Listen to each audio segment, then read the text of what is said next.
Good afternoon, fans, and welcome to Dana Gymnasium for today's Springfield College men's gymnastics competition. Competing in today's competition is William & Mary. The head coach for William & Mary is Mike Powell. The assistant head coach is Bo Morris.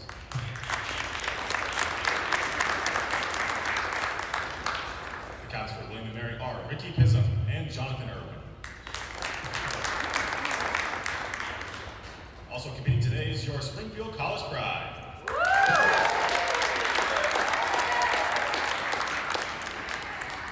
The head coach for the Pride is Matt Davis. The assistant coaches are Kale Donnelly, Alex Castro-Perez, and Norm Boris. The captains for Springfield College are Owen Carney, Josh Atanko, and Peyton Kramer.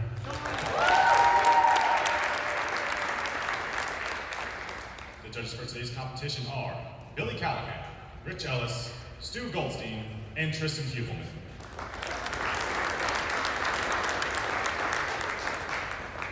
At this time, please rise if you're able to, and remove your hats for the playing of the national anthem.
Hello and welcome to Dana Gym in Springfield, Massachusetts. I am Andrew Carter, joined by my co-host, Stephen Frost. How are you doing today, Stephen? I'm doing good. How are you, man? I'm doing well, man. Can't complain. I'm excited for this dual meet action. Should be a good competition. We'll see how it goes. Yeah, definitely going to be a high energy environment. These two teams love going head to head against each other, so I think we're going to get the best out of both sides today.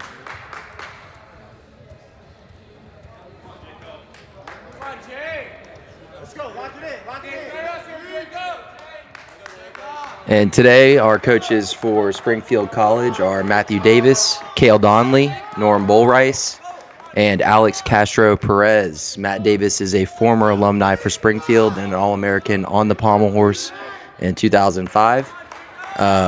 Norman Bullrice is a volunteer assistant coach and has been there for years on years, and personally is one of my favorite coaches of all time. So, Springfield College stats this season, their season average is at a 303.283 and a season high of 306.1. Springfield has really done a great job at upgrading their Pommel lineup, so I'm sure they're looking forward to getting that season high up through the Pommel horse and also through their power athletes on floor and vault. And for the Tribe, your coaches are Mike Powell and Bo Norris. Both these guys have been with the Tribe for a while. Mike is in his 7th season with the team. Bo is in his 9th. Both coaches have received ECAC Coach of the Year honors in the past and have gotten this program to the NCAAs a couple of times. William and Mary's season average is a 292.975, and their season high is a 294.6.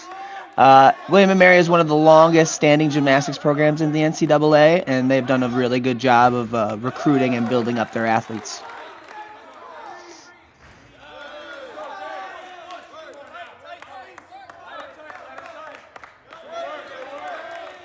Alrighty, it looks like Springfield is up first on floor today.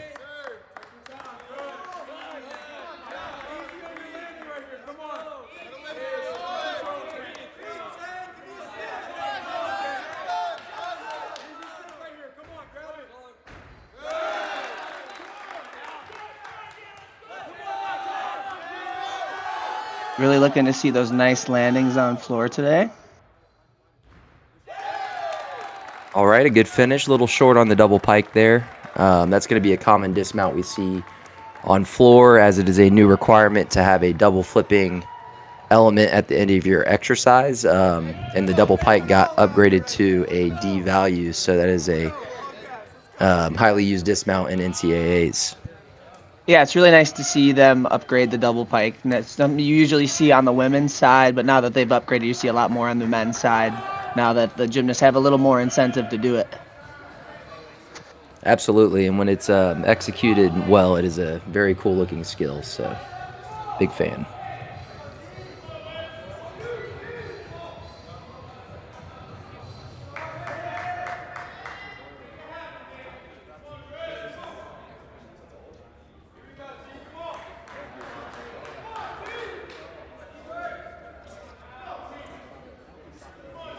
Looks like we have Trenton Peasant up next on the floor exercise for William & Mary. Starting off to the side of the 4-incher.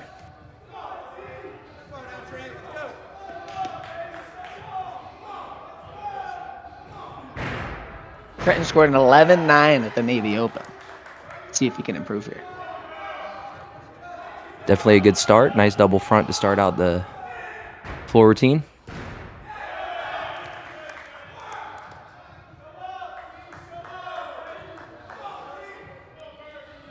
So, Stephen, what do you think about the new artistry changes this season for floor exercise?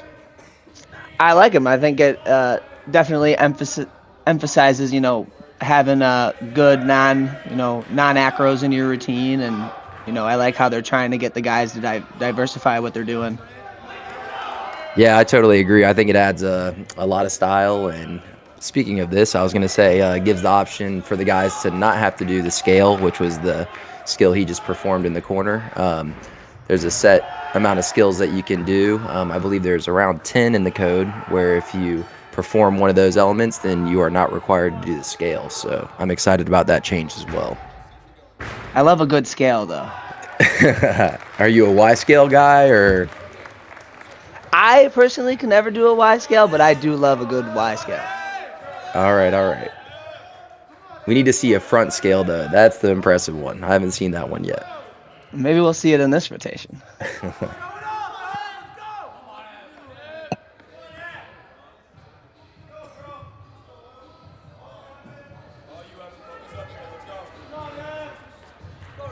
Alrighty, it looks like we're getting our 4-inchers set up.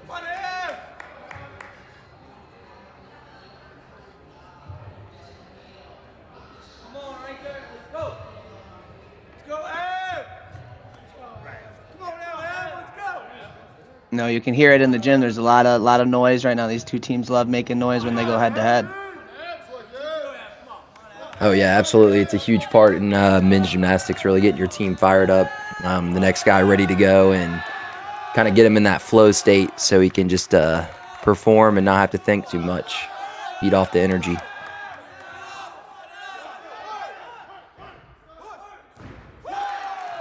Wow, very nice double mount, soft landing, in control.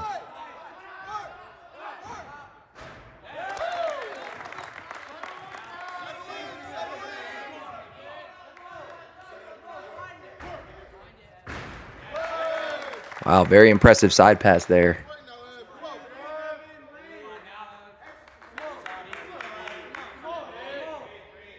It's not too often we see a triple full as a side pass, huh, Steven? No, definitely not. Definitely executed beautifully.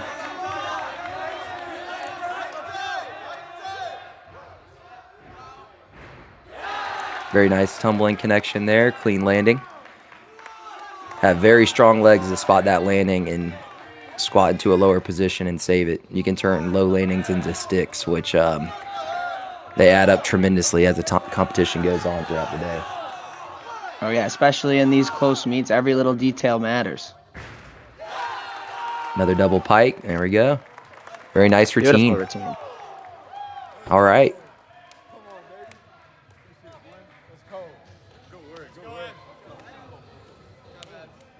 Big routine there. Let's see if William and Mary can respond.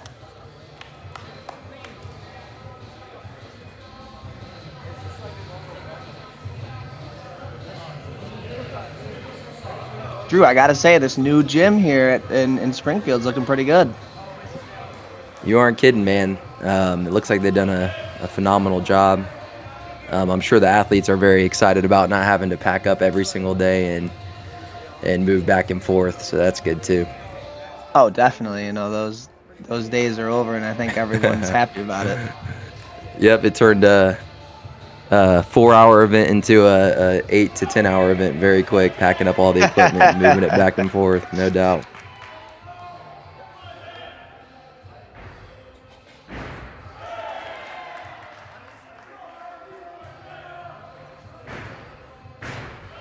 Nice double front.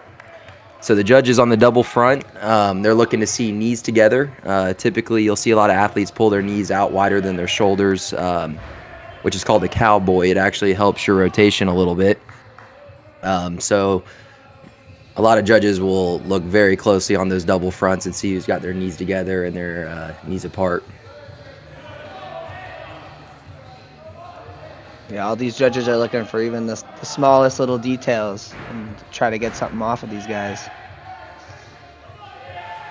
Yeah, you know, I've always been a big fan on floor of, yes, you want that big difficulty, but, you know, Steven, nothing beats stuck landings and clean routines. If you're not taking any steps, it's going to be really hard for those judges to take points off, and your execution score can greatly benefit from that. Definitely. Another double pike finish. I think that's 3 double pikes now and 1 double back. We'll see if we can get a different dismount at the end. Typically, you won't see too many different dismounts than that. Maybe a double Arabian with a half twist out to get that D value dismount, double flipping, but we'll see. Yeah, these guys are just trying to maximize every requirement in their routine so they can get the most points out of every routine that they can. Looks like Springfield started out with a 10.8 on floor, looking to improve. Evan Reichert is getting his score judged now, so we will see. We'll see what he comes up with, see if he can raise that number up a little bit. 11.5, okay, 7/10 higher. Better start.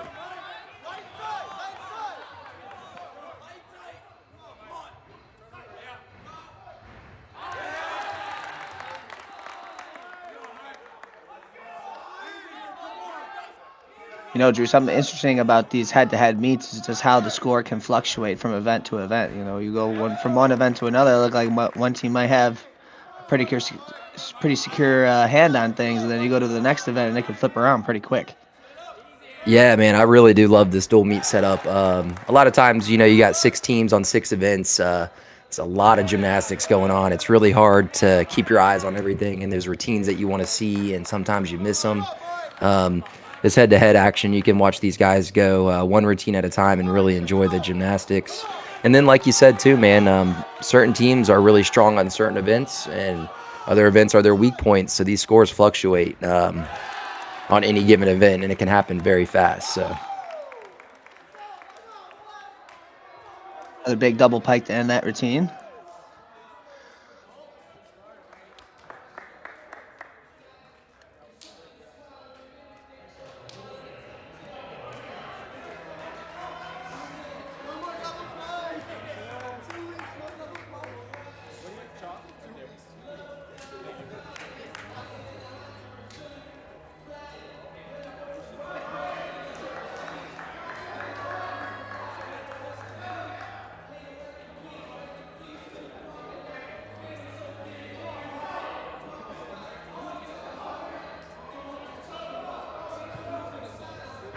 yes, so I'm just looking over our roster here at Springfield, Stephen. Have you noticed we've got some good recruiting going on? We got Carl Jacob Sodervis from Stockholm, Sweden. He started off our lineup on floor today. It's really good to see us getting guys from outside the country now. Yeah, you know, this coaching staff doesn't leave any stone unturned. You know, they're going to look everywhere they can for athletes. You know, everyone who's looking for, you know, an opportunity to come compete in the NCAA. You know, there's not a whole lot of spots out there. You know, and there's gymnasts all over looking for an opportunity just to compete. So, you know, we've got a lot of places to look for good recruiting.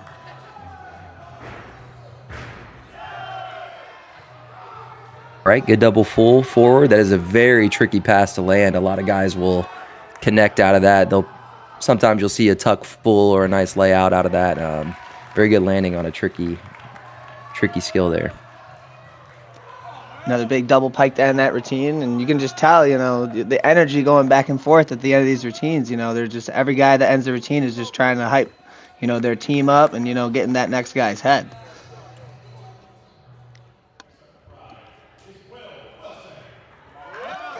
Yes, up next we got looks like Will Wilson on floor for the Pride in his senior season.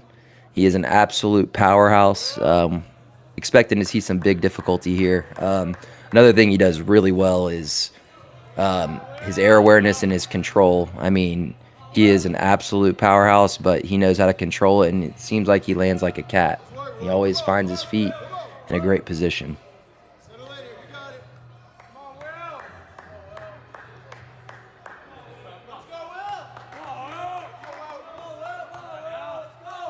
All right, here we go. Starting off with the side pass, we're seeing that a lot more frequent now in this quad. Wow, Something another I side always love to pass. see when I'm watching floor is the different configurations of everyone's floor routine, because everyone does it a different way. Absolutely, outstanding double-double. Great control on the landing, spotted that ground very well. There's that double full again, tricky landing. Here's the artistry in the corner that we were talking about before, Steven. That looked really good.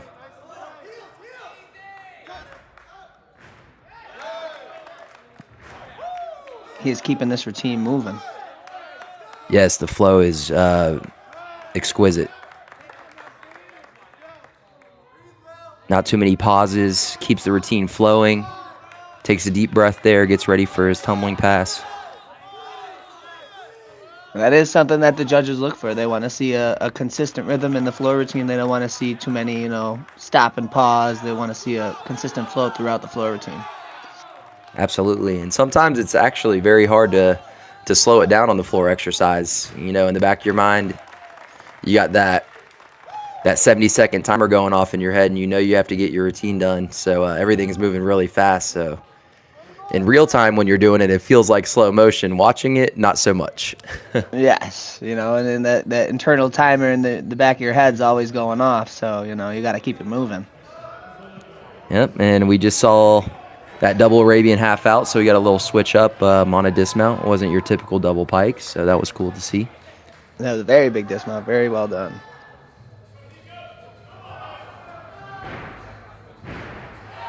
All right, that was a little bit less of a cowboy there. Very nice landing on the double front.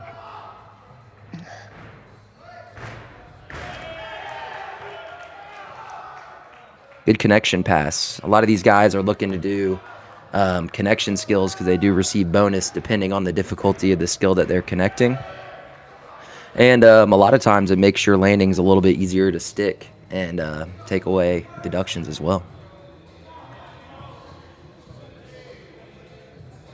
See some of the strength elements that go into floor. Nice press handstand there.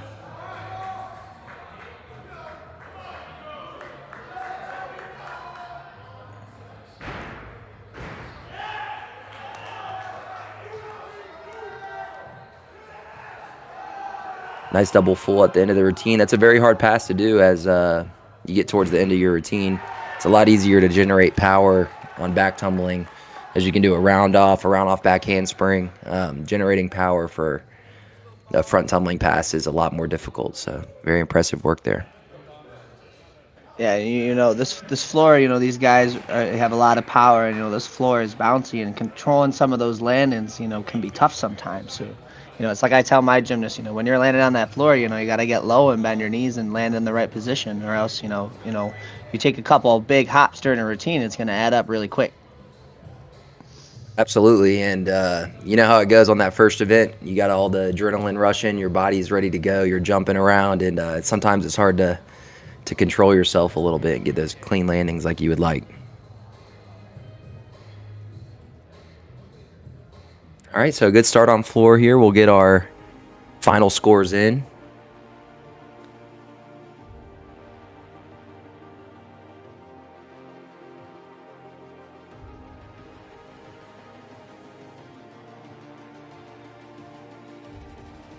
(13-3), very excellent score.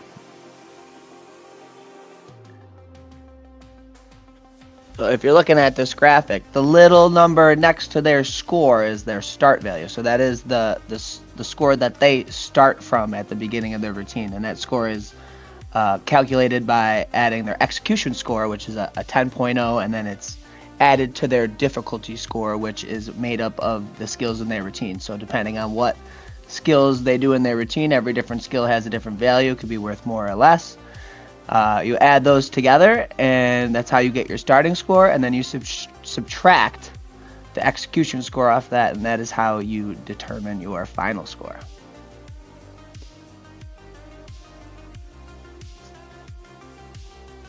Yeah, so as you can see, William & Mary had significantly higher difficulty starting out on the floor exercise than Springfield, and it looks to be paying off as they didn't have any major mishaps. It was a pretty good rotation to start out.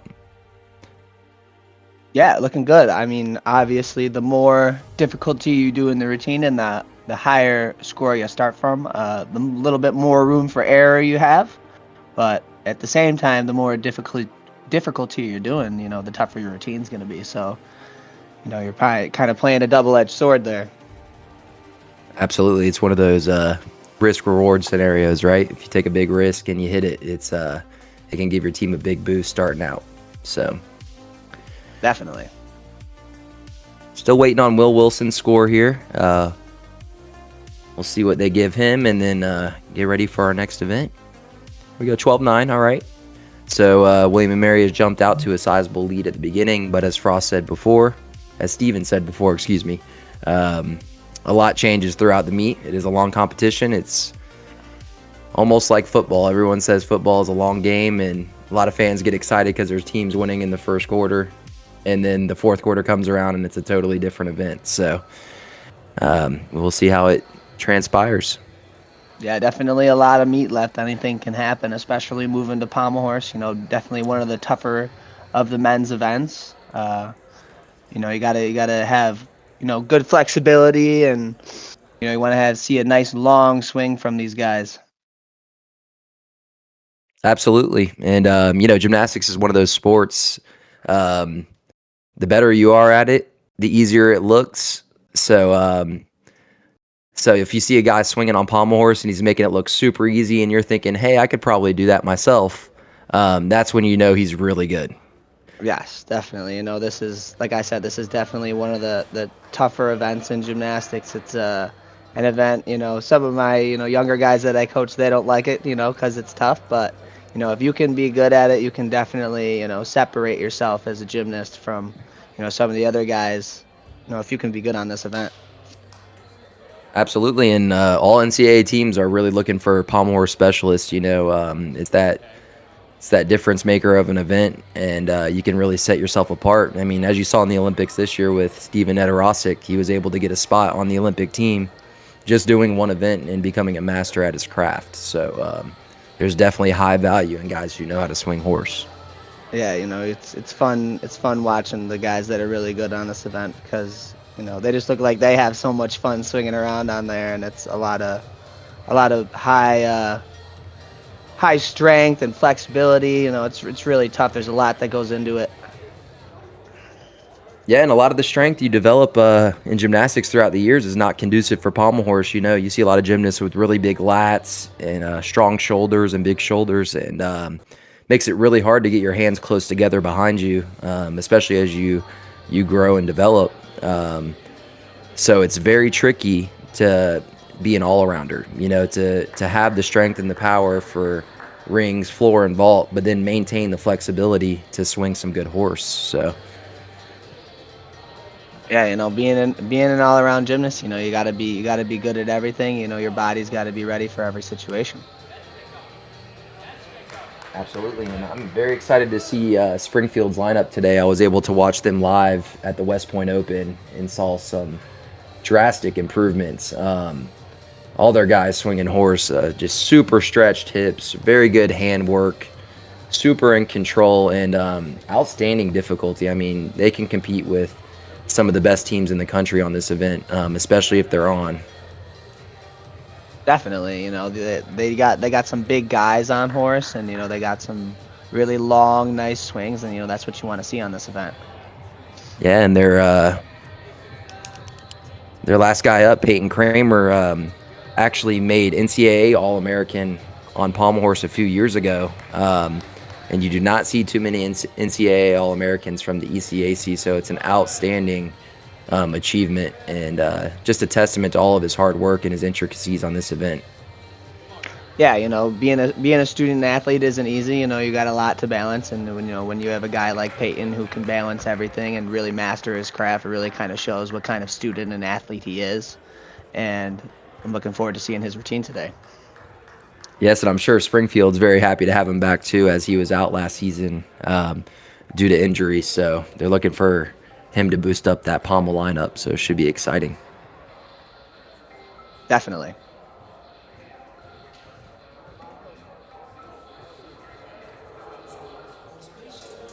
It's like the guys are getting ready to go, making their last second preparations. Typically what you'll see is a 2-minute touch before each event. So the gymnasts will rotate to the event, and they get 2 minutes, run up there, touch. Their goal is to not hit every skill in their routine, but just kind of feel out the pommel horse and get ready for the upcoming rotation. William and Mary starting off. We've been talking about Springfield, but William and Mary's got a lot of really good guys on horse too. Looking for a hot start here on horse. Yes, let's see if they can capitalize on that strong lead they built. Start out the meet.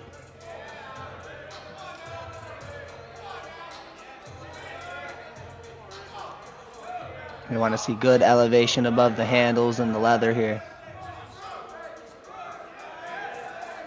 Very well controlled routine so far. A couple leg separations, but overall staying on nicely. Nice dismount there. Very nice dismount. I think it's probably one of the hardest things on pommel horses after you're gassed doing a full routine. To make that dismount fly up to a handstand, typically the judges will judge the dismount very harshly, and if they see any pauses or your legs hit the leather, you're going to see a big deduction and sometimes not even credit for your dismount. So very impressive work there.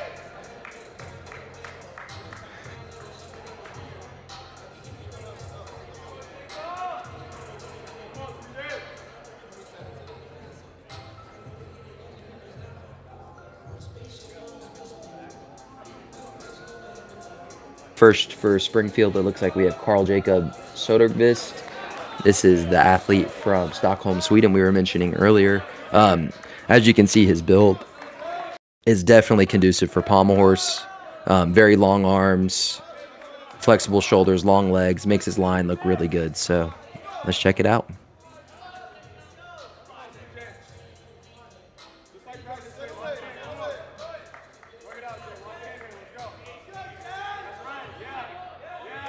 Steven, looks like we have a score change. Springfield score just went up to a 50.1. I wonder if there was a inquiry or maybe a judging error. Maybe a judging error that they just jumped up to 52 as well. All right, he lost balance there, fell off the back of the horse. Let's see if he can pick it back up. Yeah, it just looked like his shoulders got a little bit too far behind him on that. Just couldn't support himself any longer. It's the hardest part about pommel horse, especially when you have a fall, is to battle back and finish that routine. Good finish pommel there. horse, good finish. Yep, pommel horse requires a constant flow, and the second you get tossed off, you make one wrong move. It's hard to get back up and get that flow again. Yeah, definitely. You don't want to be stopping and starting on this event. You want to get in the rhythm, and once you're in that rhythm, it's a lot easier to keep that momentum in your swing going through the rest of the routine. Absolutely. Looks like he's going to repeat that dismount again. I'm assuming he was trying to get to the handstand. We'll see. Yeah, that's what it looks like. Yeah, just looking to get full credit on his dismount there rather than taking the flank at the end. Yeah, and it's a double-edged sword too for coaches. There's a lot of times where if you don't get credit for the dismount, it's not worth going and doing it again. But in this situation with the flank off, it was worth going again because he gets to up his difficulty score by doing the handstand 360 dismount. So smart move by coach there. 13-2 for William and Mary on pommel horse. Good start. Great start. For the team there. Yeah, it was a very clean routine. Handled it very well. Just a few leg checks here and there, but overall good start for William and Mary.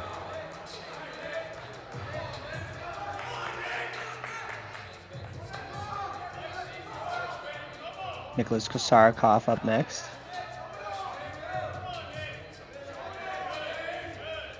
So one of the requirements on pommel horse is you have a scissor element, which is an element that doesn't require the circle. You'll see a lot of guys start their routine with that. They'll get that requirement out of the way so then they can flow through the rest of their routine without having any breaks in between.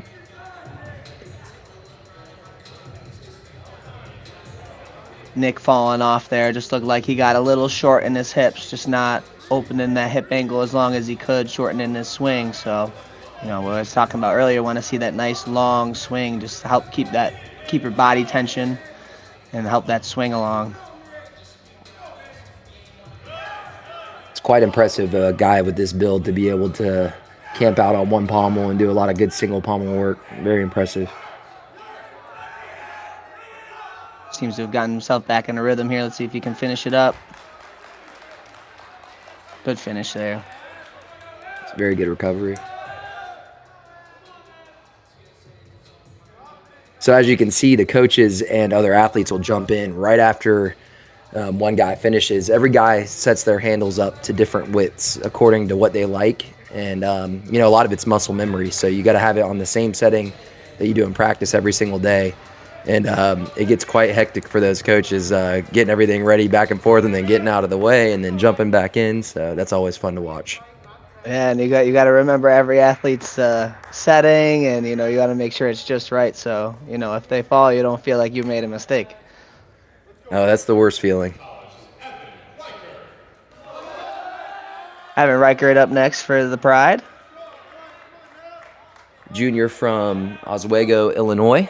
Another phenomenal pommel build. Nice long body. Let's see if his line is looking good today, if he's circling aggressive.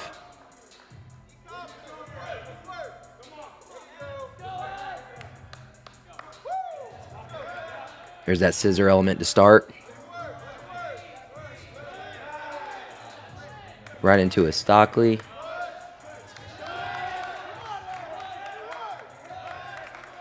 Good flop sequence. Looks like he's got some difficulty stacked in this routine.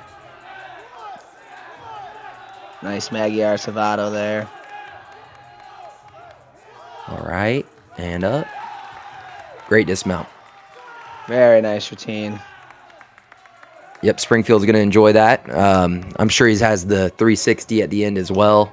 A lot of the times, it's more important to make sure that handstand flies up, and if you're not in position to do the 360, just you only lose 1/10 in difficulty anyway. So much better to just fly that thing up and make sure you get off the horse.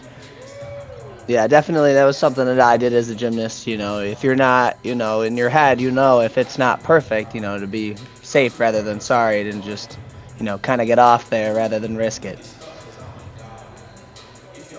Absolutely.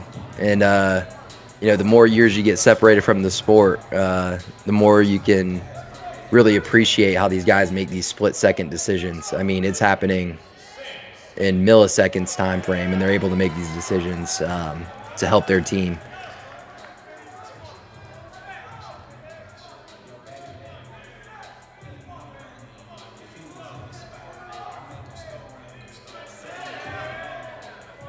All right, that was a different scissor element, had a travel to it. That would be a C scissor.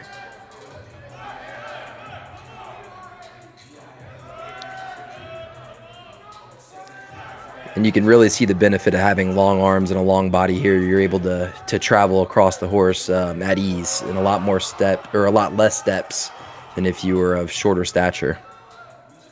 Good fight there to try to keep this routine moving and get off. Good save. All right, William Mary's hanging in there. Another good pommel horse routine.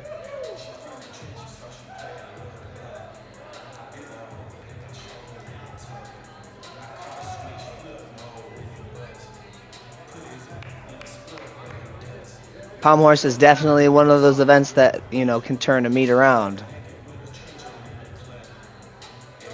Yes, it's so unique in the fact that one small movement that's off and you fall. You don't even know what happens, where, a lot of other events you can land a little short and take a step and save it, or you can make a little adjustment with your hands on P-bars or regrip on high bar. Pommel horse is not like that. You're off just by a touch and you will fall immediately. 13.35 for Evan Reichert. Very nice score.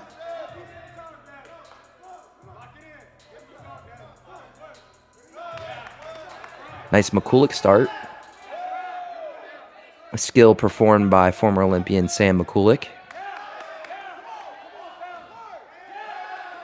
Beautiful tongue fade there. Look at the hip extension. Very aggressive, fast loop. Beautiful routine. Wow. The judges are going to have a hard time taking deductions off of that routine right there, huh? Oh, yeah, and a good routine like that will get your squad fired up real quick. Absolutely. Great job.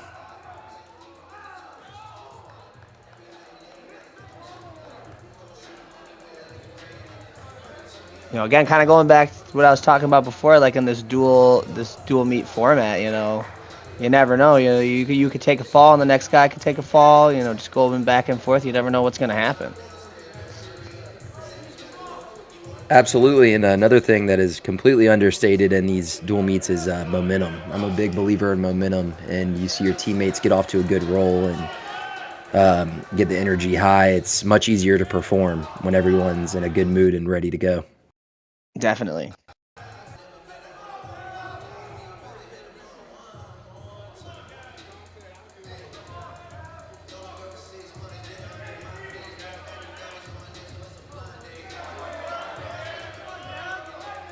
And you can see the different style loops here as opposed to the last loop. It was a little bit more fast and aggressive. This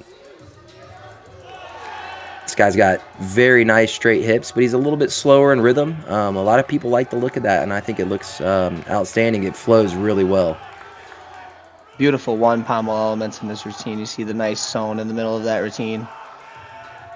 One of the hardest skills on this event. Good Russian work at the end. Judges are Beautiful looking to see routine. that. Yeah, outstanding. Judges are looking to see the dismount off. So there's two different styles of dismounts. You're going to either see a handstand dismount or, in that case, a flank off. In the flank off, the judges are looking to see the athlete achieve at least 45 degrees to handstand as he comes off, which is a very tall order to ask after a full routine like that. So excellent job.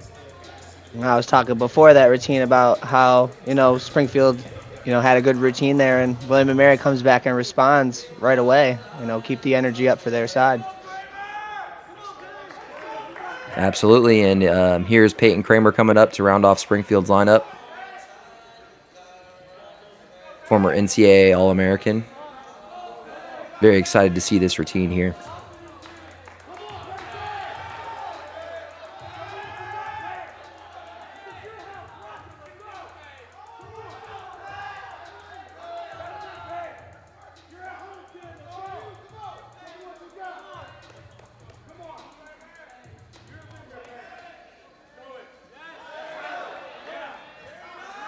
Great scissor work to start out the routine. Look at the separation from his Beautiful hips to the sewn. handles. Good fight there. Little leg separation, fought to keep it up. That's Very all that nice matters extension over that sometimes. handle. It's all that matters sometimes, just fighting to stay on that horse. Wow, outstanding. Woo. Flies up to the handstand, adds an extra Good fight on the 360. dismount. That's going to be a big score for Springfield there. Excellent routine. Springfield responding right back. You can hear the energy in that gym right now. Those boys are fired up. Not a bad way to spend your Sunday, huh, Stephen? Definitely not. Nothing like getting with the boys and getting fired up, right? That's right. All right, that looks like it concludes our pommel horse lineup. So, as you noticed, Springfield started out on the floor exercise, and then William and Mary then followed up and started on pommel horse. They will flip-flop as the meet goes on.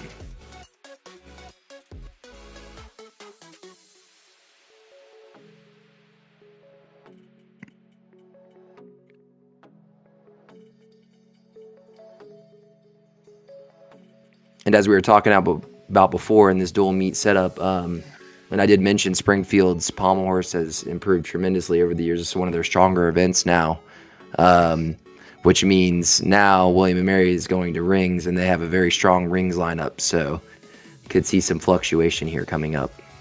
Yeah, definitely. William and Mary's got some very strong guys on rings, so I bet they're looking forward to, going to this event knowing that's one of their strong points.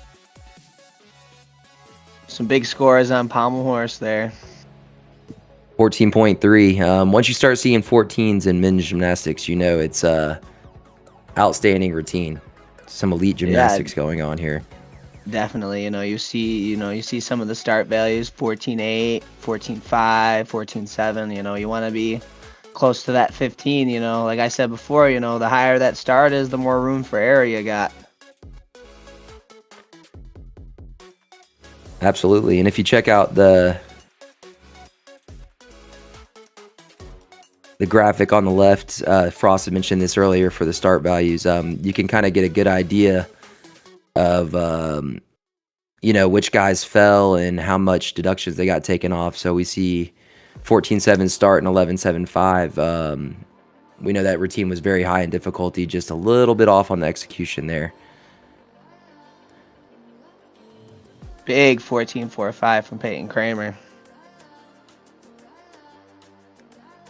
Outstanding routine. And like I said before, you see the scores, you can see how one event can make your team bounce back. You never know. Now Springfield goes into the lead with a 53.85 to William & Mary's 50.75.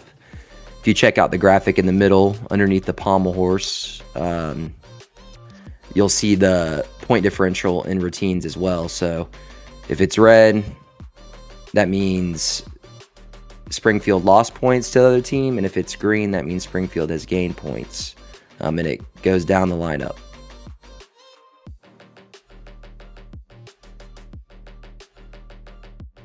You can just see how back and forth it can be sometimes. You never know. One routine can go sideways, one routine can go great, and the next thing you know, you're right back in it. That's kind of one of the things that we love about this dual meet format.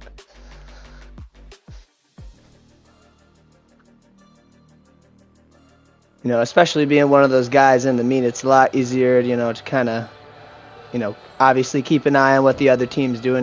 When you go to a meet where, there's 6 teams, you don't really ever know what the other teams are doing or how they're doing. When it's just you and another team going head to head, definitely makes the stakes a lot higher when you can see, how they're doing and how you got to respond. Yeah, it's very, very unique. And a lot of times you're taught by your coaches growing up, just focus on yourself. Don't look at other competitors. Don't look at the scores. You can only focus on your gymnastics that you're doing. And this format definitely changes it up a little bit where you can check out what your competitor's doing and know what you have to do to respond. And when your team needs a big score, if you can deliver for them. Definitely. How about these double-doubles off of rings, Steven? I remember back in our day, if you had one guy doing a double-double in your lineup, you were doing pretty darn good. Now it seems like everybody's doing it.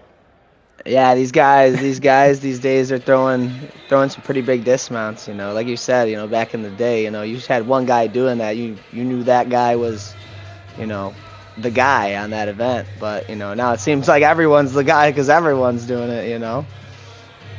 Yeah, it's extremely amazing to see how much these guys have progressed in this sport in general. Just overall coaching has gotten better. Facilities have gotten better. Guys pushing harder, seeing their elders and their older teammates doing skills and them truly believing that they can do it as well. It's really special, and now you see so much competition nowadays. It just seems like everybody's good. Yeah, definitely. I would say one of the biggest things about college gymnastics is the team culture. Every guy is going to the gym every day with a common goal, pushing each other every day, toward the same thing. And that makes a big difference, when you're grinding every day and, you got 10, 12 guys all with the same goal, pushing toward the same thing. It's a lot easier to, show up to the gym every day knowing you got 12 brothers that got your back and are all trying to achieve the same thing. Yeah, it's a great point you bring up, Steven, because I remember in juniors, I had one other teammate, and it was just us two pushing each other all the time. And I was very grateful for that. It helped my gymnastics tremendously. But getting onto the collegiate stage, like you said, just having, you got 15 to 20 guys pushing you, and you want to make a lineup, and you want to get these new skills, and you want to put together a routine that scores really high. It can bring the best out of you for sure.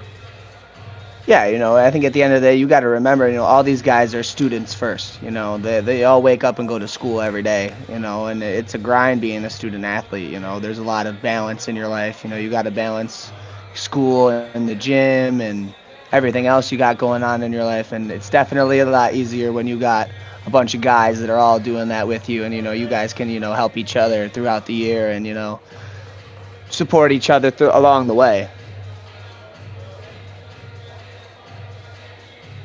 Yes, absolutely. Looks like the guys are finished warming up here. So now we're flip-flopping back. Springfield's going to start off on rings. Looks like we have Will Wilson up first. I'm sure a lot of you guys have seen him on social media. He has a tremendous following and does a really good job at putting out content.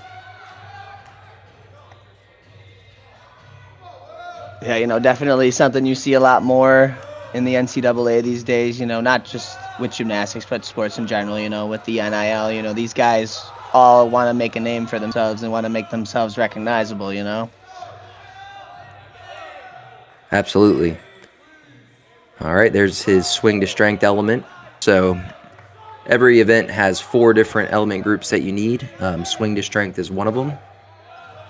There's his strength element. It's the straight body planche.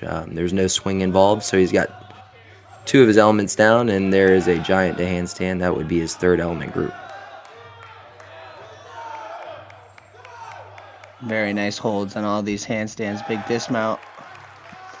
A double-double to start off the lineup. How about that? Yeah, get the boys fired up right away. Steven, rings is always depicted as the Iron Cross or the Maltese, those strength skills. But in my opinion, I think what really makes a good routine is those handstands. If those handstands are locked out and there's no wiggles, elbows are straight, and he's frozen in that handstand, you will 10 times out of 10 see a much higher score than a wobbly handstand. Definitely, a lot of these routines, you'll see a lot of the same skills, so the judges, got to pick those little details out of every skill, to differentiate, the score. So, if you have a really good handstand shape, you're going to be really strong in this event because, a lot of the skills on this event, either are from a handstand or pass through a handstand. So the stronger you are in that position, the better off you're going to be. Yes, I think it's great advice for younger athletes out there making their way through this sport. Work on those handstands now. Get really good at them because not a lot of guys have a perfect handstand on rings, especially at the junior level. Definitely. It sounds like something so simple, but especially at the college level, if you can do the simple things better than other people, you're going to score better than other people. Jonathan Irwin here from William & Mary. Wow, outstanding strength sequence. You can see is built for this event. I think this really, you watch some of these routines and it really, speaks to what the coaching staff is doing, in the strength room and, with their conditioning at practice. A little short on that dismount there. Overall, excellent routine. I bet you wish he could put that on his feet, get one more chance at it, but as you know, you only get one shot. Yeah, you only get one shot at it, it's moments like that you look back, you look at what you did wrong and you move on and try to fix it at the next meet. That's right, go back in the lab and work at it in between your next competition.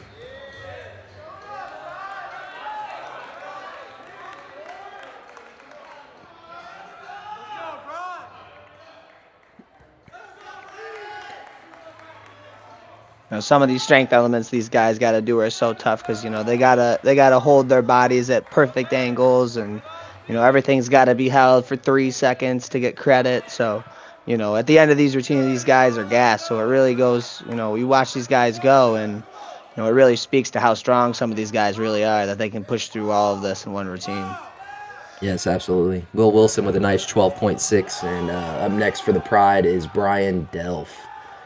He is a freshman, so to see this strength at this age is outstanding. Yeah, you nice love to see your young Maltese. guys contributing on these events. Oh, and it shows, as he develops into his body and continues throughout his career, he will be an absolute beast on rings as long as he stays healthy. Beautiful routine there. All right, Springfield in a little bit of a rhythm here. Feeding off of each other's energy, getting some momentum. Yeah, but just kind of like you said, you see what he's doing his freshman year, just it's going to be exciting to see what he's doing in a couple of years, when he, goes through the process and, a couple seasons, to see what he's able to do. Yes, and as you know, guys typically develop later on in their life, so it does make a huge difference in men's gymnastics. Especially you see it from that sophomore to junior year jump, where you just get that much stronger and everything feels that much easier. You should be doing a very difficult routine in a couple years here. Definitely, after, your freshman year and you go through the process once, you come back and, you're a little more used to it, you're a little more comfortable with it, and you're able to, be a little more confident in your day-to-day and work a little harder, Absolutely. 11-9 for Jonathan Irwin for William and Mary. Yeah, with the fall and the dismount, still an outstanding score. Yeah, that fall, it takes a point off your score, so he lands on his feet there. You're looking at a 12 rather than an 11, so big Yeah, and a difference. high 12. Yeah, high 12 at that too, which is an outstanding score on rings. But at that point, it's up to the next guy to step up and just do what he's supposed to do. You can only, as a gymnast, the biggest thing that I would tell, my little guys is you can only control what you can control. You can't control what other people are doing. Focus on yourself, do what you're supposed to do, and everything will work out. Good giant work there. Slight bobble on the handstand was a good catch. Half in, half out dismount. Pretty solid routine there. Way to bounce back for William and Mary. Yep, definitely a good way to respond, staying up. You want to see the next guy in line, kind of get back in that rhythm and, get the rest of the group fired up. Get that momentum back. So if you'll look on Springfield's lineup, they will have 5 guys going on this event. It's still 4 up, 4 count. So the first 4 routines that go, that's going to count towards the team score. The 5th guy you'll see is competing in the all-around, actually. So his score will not go towards the team. It'll just go towards his individual meet.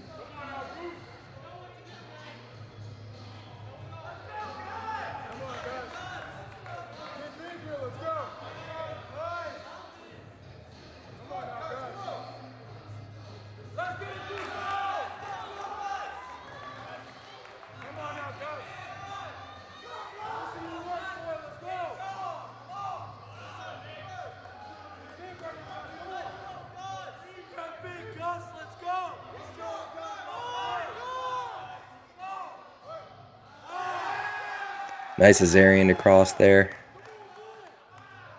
The judges are looking to see on that cross that his shoulders are in line with his hands so that he's, nice and level. Beautiful job. Yep, and on that back of prize cross, they want to see the same thing. They don't want to see your shoulders rise above those rings and then drop back in. He did an outstanding job at getting level immediately. Now you see some of the swinging elements, the Yamawaki, tucked Yamawaki there. Yep, and this is Gustavin Seuss. Looks like his season high this year is a 13.15 on rings. Excellent handstand work. I can see why he scored that. He's got a very balanced routine. You've seen a lot of strength elements, a lot of handstand elements, a lot of swinging elements. Great fight on the dismount there. Wow. Yeah, really able to dig deep, dig low there and keep his feet. That's why we go to the gym, right, Frost? Get those legs strong. You have a short landing. You can either take a point or turn it into 3 to 5 tenths, and it's a huge difference at the end of the day because these meets, they'll come down to tenths sometimes, and you're looking back at all those little details that you missed, and that could be one that you saved right there. Yeah, that 5 tenths could be the difference between winning and losing at the end of the day. You never know. So definitely a good job, fight, keep his feet there, and save himself a couple tenths. Still waiting on Brian's score here.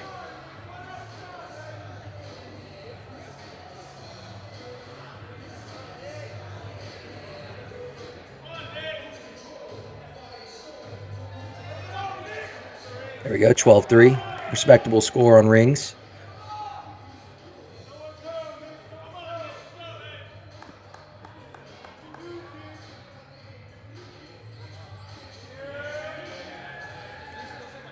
There's the straddle planche variation. Very nice. When you talk about these two programs, in the world of collegiate men's gymnastics these days, there's not a lot of teams. And these are 2 teams with a lot of history in this sport. These are 2 of the longest standing programs in NCAA. So they have a lot of history with the sport. So it's really nice to see them, every year coming out and carrying it forward and, pushing to keep this sport alive.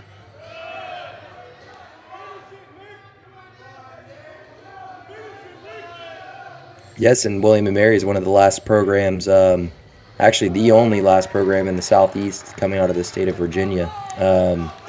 There's not that many schools, and most of them are located either in the Midwest or up north in the Northeast. So I'm glad to see that they've been able to keep their program throughout all these years. Gustav and Seuss with a 12.2. Pretty consistent lineup. We got a 12.6, 12.3, 12.2. Up next is Blaise Rousseau. He had an outstanding rings performance last weekend and was able to get a 13.7. Score like that would be very big here. Trying to keep this momentum for the Pride going.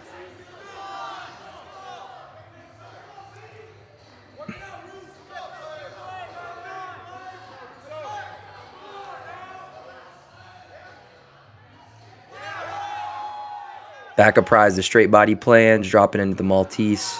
Perfectly flat like a level. Outstanding positions. And as I was saying before, the better you are, the easier it looks. I'm telling you right now, this is superhuman strength right here. Definitely, there's not a lot of guys in the world that can hold this stuff for as long as these guys are holding it. No, they're in the top 1% of the human population, no doubt. Double finish. Dismount there. I think it's about time he got into the layout position, huh, Steven? He was almost stretched out there. Yeah, definitely. Huge dismount there. You see the height there. Definitely need a lot of height, to get all those flips and twists around. Absolutely. And one thing that's changed in this code, the rule has been revised recently, but the bigger difficulty your dismount, the more rewarded you get. So as I mentioned before, there's 4 different element groups on each event. The dismount being one of them. If you do a devalued skill, that is worth 4/10, and then you get 4/10 for the element group. So in total, it actually is an 8/10 skill. And then if you do an E, like the double, you get 5/10 for the dismount and then 5/10 for the element group. So it's worth a full point, which is a huge swing in difficulty and start value. Definitely, it's nice to see, these updates in the code. They really wanted to reward the guys that are doing more. And in the past, it really hasn't been like that. So now these guys have a lot more incentives, really try to get those big skills and throw them. And, it's only going to make them better as gymnasts. Absolutely. Good Yamawaki work there. Judges are looking for their hands out in this L hold position. Good press. No elbows on the straps. Very beautiful line. Great front giant work there. Good scores from William and Mary so far. 11-9 from Jonathan Irwin. 11-7-5 from Michael Werner. There's that double, and he gets the stick. Big double. Nice stick. I bet you William and Mary's fired up. Yep, gotta getting the boys back fired up, get that momentum back going their way. The one guy to go. So here is our 5th guy, Carl Jacob Sodervist. He is performing in the all-around today, so this score will not go towards the team total. This will go just towards his individual stats, as I mentioned before.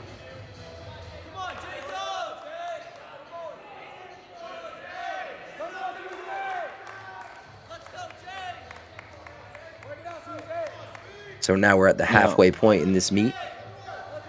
I tell all my young guys, that they are looking to do college gymnastics, a lot of guys, want to specialize and stuff. I always tell my guys, if you're an all-around gymnast, you're only making yourself more useful to every team out there. Every team is looking for a guy that can do everything.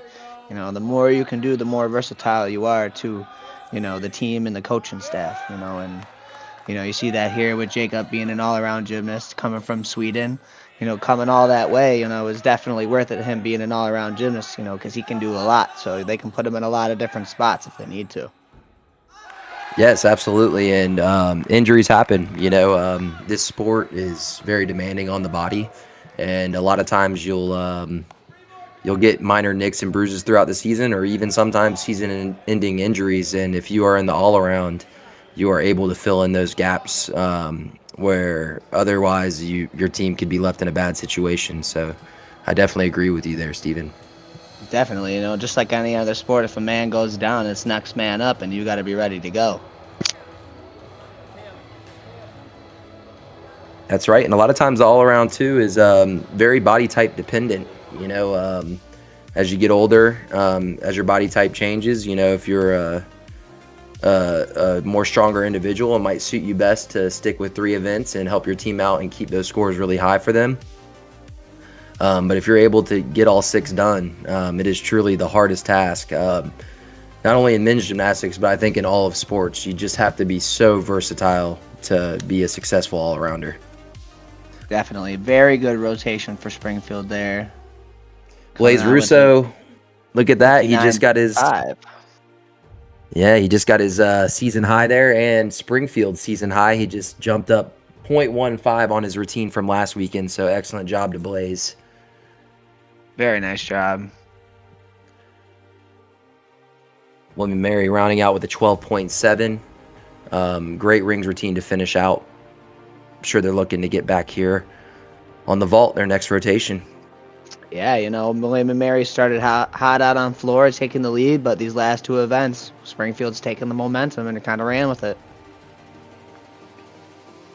Vault's one of my most exciting events. I love watching it. Although it's very quick, it just really displays how powerful these athletes are, and you just don't believe how fast someone can run at an object that's completely standing still. A little bit more frightening than you think. Definitely, very, very quick twitch event. If you're a very quick twitch, you're going to be very good at this event. Looking forward to seeing some very big vaults here. Yes, and as I always say, even though you must be a really good athlete to be good at vault, it always comes down to the fundamentals. One thing for younger athletes that I think is really important for them to focus on is their acceleration and their run at the end and their hurdle position. I always like to equate it to BMXers jumping off of a big ramp. You never see someone going off a big ramp and slowing down as they get to the ramp. They're always accelerating as they go to take off. So even though you might not have the power to do all these big vaults at a young age, if you can hone in the craft of your run and your hurdle position, as you get older, you'll be able to do some amazing stuff. Definitely, and that is also something that the judges look for when they're judging a vault. They want to see an increase of speed from the beginning of the run all the way through the vault.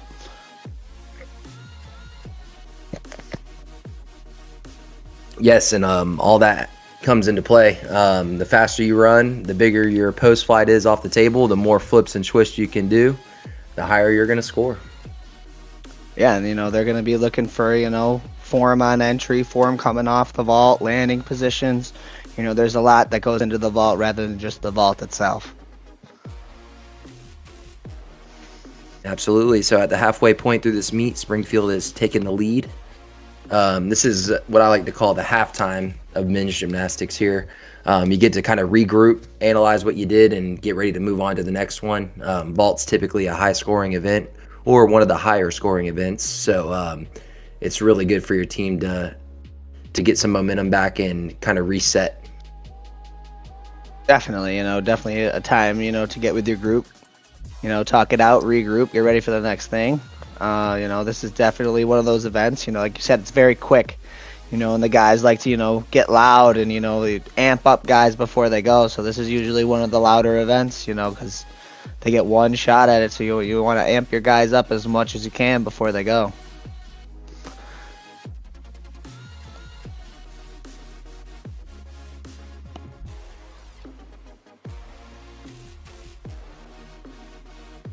So, Steven, what do you think your favorite event was? Did it change as you were growing up, or did you always have one that was kind of your favorite set in stone?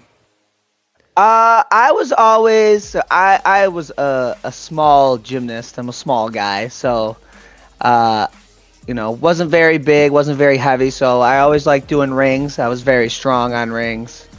Floor, I was always good at. I was always a very good tumbler, vault. Those were kind of like my main 3. But I would say that my favorite event was always rings. I was always very consistently good at rings. I like the strength aspect of it. And it was something I just always excelled at and always enjoyed doing. What about you? Yeah, and so for me, pretty simple. Anything but pommel horse. throughout my career, it always changed. is get a little bit of momentum on high bar and start getting some new skills and getting comfortable. I'd love high bar.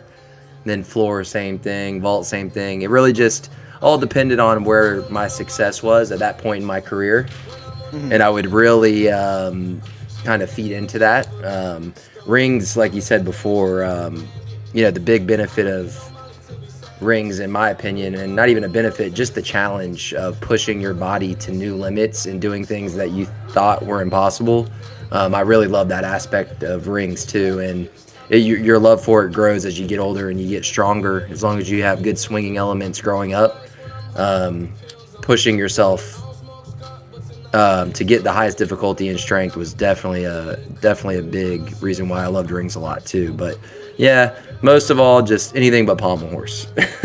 No, I definitely get that. Pommel horse was something that I definitely had to force myself to, get better at and enjoy during my gymnastics career. It was something that I had to, definitely set aside more time for. But, when I did that and I got better at it, it was something that I definitely enjoyed a lot more as I got older and got better at it. And that's kind of something I tell my young gymnasts. If you don't like an event, it's probably because you're not very good at it, and all that means is you just got to put more time in it. Just like anything, practice makes perfect. Yep, you took the words right out of my mouth. All right, William and Mary's up first on vault. Looks like we got a nice Yurchenko entry coming in.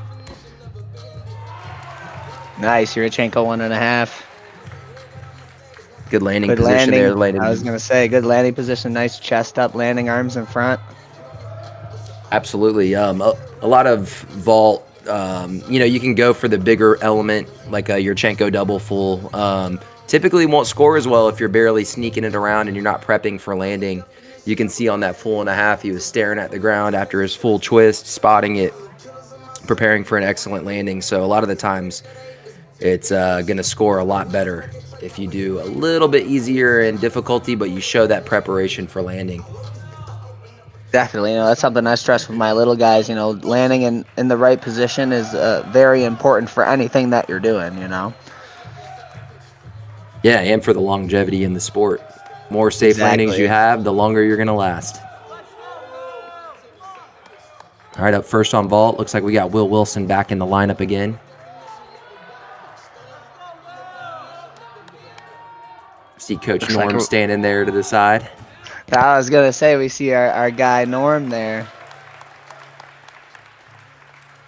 You were talking about Norm earlier. Norm is someone who, volunteers his time. He does this on his own time and his own dime. It's something that he just really enjoys doing. He loves being around the guys every day. He's a great energy to have in the building. You can go to him with basically any question you have, gymnastics related or not. And, he's going to have, something for you. He's a great guy. He's always looking out for the guys. He's a great guy to have around a team. Yeah, he is an absolute legend in my book. In fact, he's probably one of my favorite coaches of all time. Never too overbearing. Just give you something to work on and say, hey, spend some time on this the next couple of weeks and come back and see me. And I really took that to heart because I liked working on my own and figuring out things on my own with a little bit of guidance. And Norm definitely pushed me and got me a lot better as an athlete and overall as a person as well. Definitely, and it's because he does it for the love of the sport. He loves the sport, he loves the team, he loves the guys, he loves being around the guys. That's why he's there every day. There we go, nice Yurchenko full from William and Mary. A little low on the landing there, but overall very good vault. Very good vault. Good, good to stay on his feet there, not let the knees go down, fight to keep his feet. Will Wilson starting out with a 13.25. So as we were saying earlier, these scores are going to typically be a little bit higher on vault. Seems like every year they try to lower them, lower the scores and lower the difficulty and start value, but guys just keep doing more stuff. So the scores stay about the same. Yep, definitely.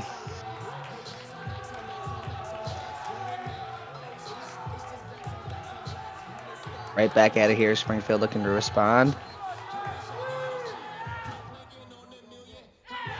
The cause full. Good landing, little step there.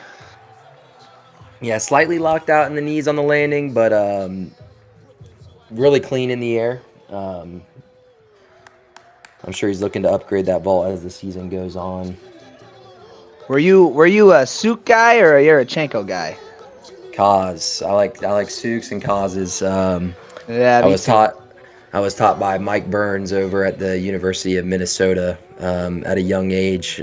My gym didn't have a pit actually growing up, so learning a lot of these twisting elements was difficult. So I took advantage of times going to camps and going to Minnesota. I was able to learn the technique for the cause and then take it back to my gym and work with my junior coach and figure it out. And big front handspring guy too. Love front handsprings. Beautiful vault there. Yeah, I was definitely more of a vault guy. I tried to learn the Yurchenko, it just never really stuck with me. So stuck with the Yeah. Suk entry, made it work. Yeah, it's definitely a different body type for that Yurchenko. You know, you want to be long and tall, use the momentum of your round off back handspring to get into a tall blocking position, and you have very flexible shoulders. Definitely brings a new, unique twist to vault where you don't have to necessarily be super raw and powerful and that quick twitched athlete like we talked about. Although it does help, it provides a little bit of a buffer there. Yeah, I was gonna say usually see the longer, taller guys go for the Yurchenko entry rather than the Suk entry. Wow, 3 cause fulls in a row. Good start for Springfield. 5 total now. We got 2 from William and Mary. As you can see, these coaches moving the springboards, moving the mats, getting everything ready. Their job never stops. They're always moving, always going, and getting ready for the next guy. Definitely, definitely quick back and forth, high energy, definitely keeps the momentum of the meet going and keeps the energy high when there's not a lot of downtime. Ricky's score just came in at a 13.75 for William and Mary last vault. Very good score.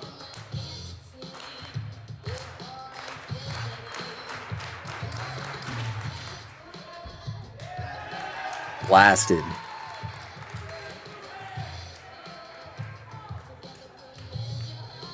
Big vault there, a little bit of a hop on the landing, but good entry, good height off the table. That's what you like to see.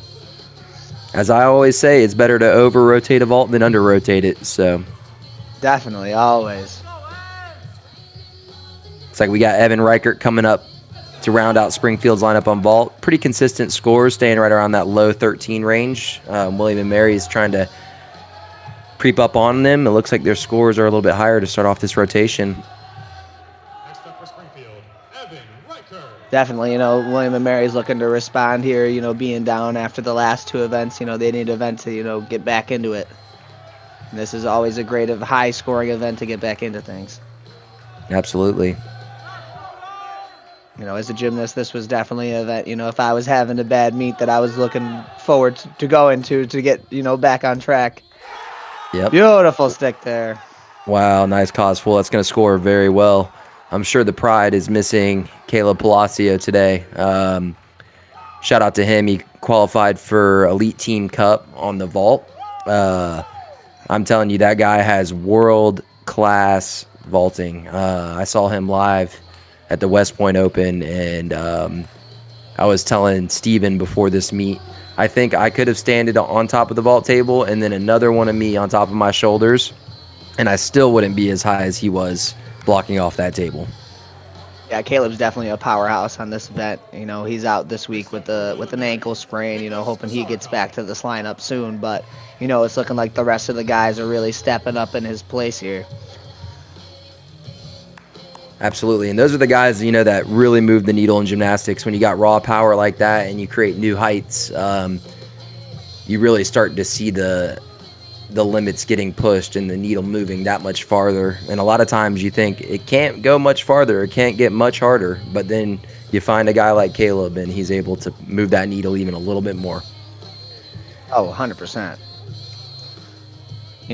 He's definitely a guy that they're missing today, but I feel like they're doing a really good job of, next man up, stepping up, and, filling in his place today. Absolutely, great vault lineup. Nice Yurchenko here.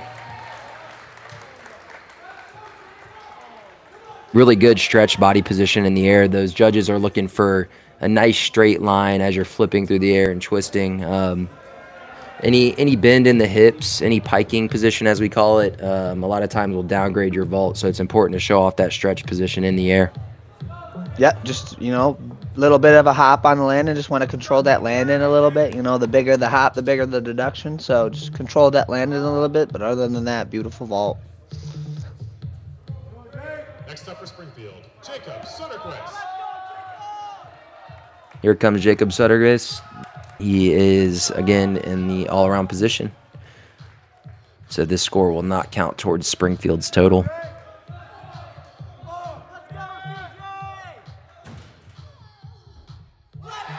Beautiful vault. Nice stick position. But, oh, he's happy about that one. I was talking about last rotation, with the next man up, perfect situation like this week, Caleb's hurt, you need an extra guy in your lineup, and, you got one in Jacob if you need it. And he just showed you there, he can step up if you need it.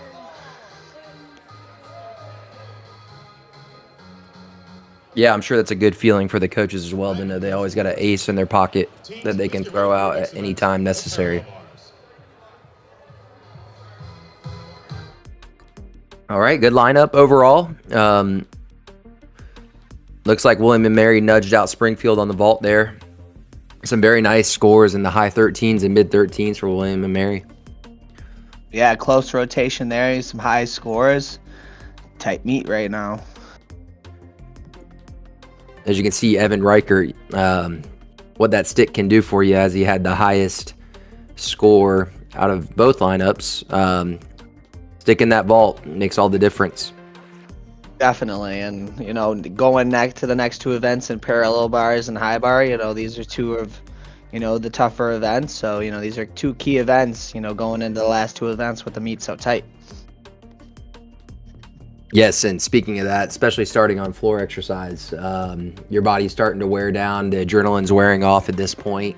Your body's getting a little bit tired, and this is where you got to dig into those reserves and really push through for your team to try to finish the job. 100%. And, P-bars and high bar, P-bars being, a strength and a swinging event, it takes a lot of both to get through it. So, when you got guys that can, execute at the end of a meet like this, that, they're training hard. Yes, P-bars definitely requires tons of intricacies. Not only great lines, good form position, raw power, but also the ability to make everything flow.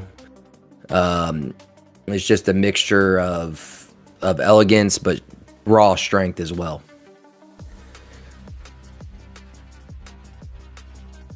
Big scores on vault, 13-9 and 5 for Evan Reichert. But you see the high start values on this event, like we were talking about, 14-4, 14-4, 14-4, all over the place. The higher you start, the higher you can score.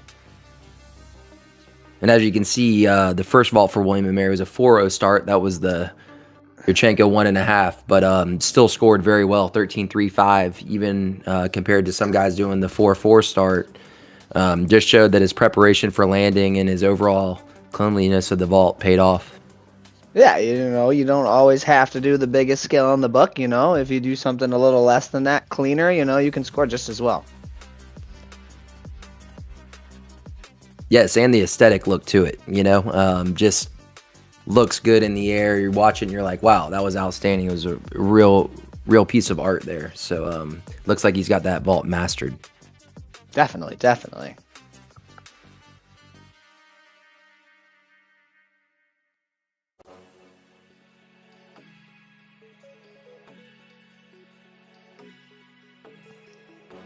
So, Steven, speaking of parallel bars, name me your favorite skill that you competed on P-bars. But first, I'm going to guess.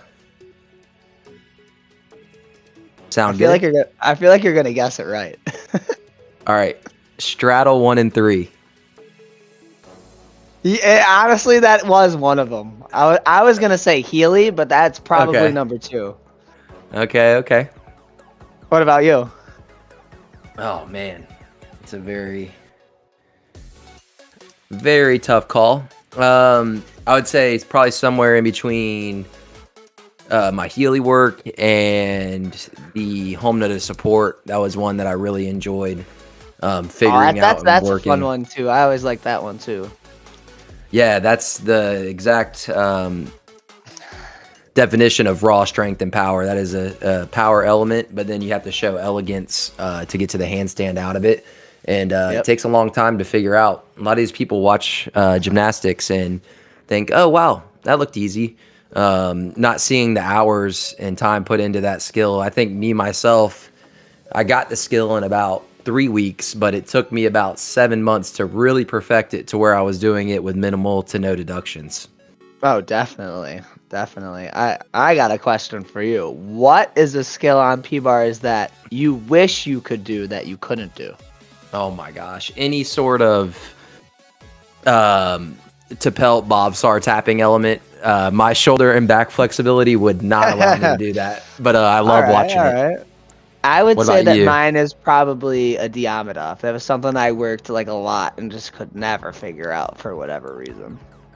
Yeah, same here. You know, that skill was tricky for me too. I was able to get it, but for some reason I couldn't keep my legs together. I was able to do it with a piece of paper in between my feet, but the second the paper was gone, I couldn't do it. I don't know why. Same here, man. Which is weird because I could do a Healy, which is like basically a Diam in reverse. Right. And You a know, little bit scarier too, because you got that Yeah, a blind little catch. bit scared. Yeah, blind catch. So, you know, we figured it out, and you know, we got a skill that we could put there. But you know, I worked that Diam for years, and I could just never get it all the way around. Yeah, I always tell my athletes nowadays, well, the Healy is downgraded. It used to be a D, but I think it's a little bit easier than the Dion, but I think they give you the D because you're always gonna take a couple slams. You're either gonna pop your finger out of place or you're gonna hit your ribs at least once or twice. Yeah, So you're they're like, slamming your ribs on the bar. That's the worst, man. So I they're- hated doing that. so I felt like Fig was like, all right, you know what? We'll give these guys a bone. They probably busted a few ribs a few times on this skill. We'll give them a higher value. We'll throw these guys a bone real quick. Yeah. No, I definitely hear you on slamming your ribs. I did that more times than I could count, and that was my least favorite thing to do on that. Makes you want to do the Healy that much better, push that much harder to make sure that doesn't happen. Oh yeah, it's always in the back of your head. All right, here we go. Springfield starting off on parallel bars here.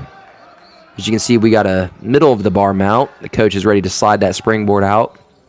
I was just gonna say, I'm looking forward to seeing the different mounts on P-bars. Some of these guys can do some pretty intricate mounts, and you know, some of them are pretty unique. So it's kind of special to see, you know, how each guy starts their routine. Very nice straddle 1 and 3. Giant. Looking to lock those elbows out. That's the skill Very that nice. my back Out. would not allow me to do.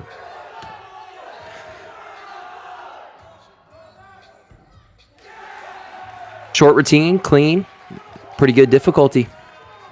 Yeah, definitely. You know, short and sweet. You know, you keep it clean, you're gonna score well. Perfect for a leadoff on any event. You know, it's sort of like baseball. You have your first guy up. You just want him to get on base. He's not necessarily your home run hitter, but he's going to get you out there, get you in play. You're always looking for that, and it definitely sets the tone for the lineup. Definitely. You know, you have a solid routine. You know, get a base hit, if you will. You know, gets the group going. Looks like we got another in between the rails mount here, so First up for William and Mary, Will Harrington. Will Harrington starting off for the Tribe here.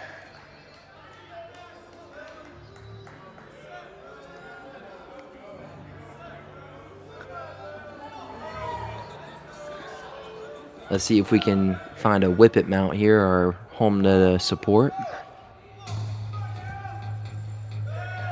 Each to hand. Oh, Good giant there.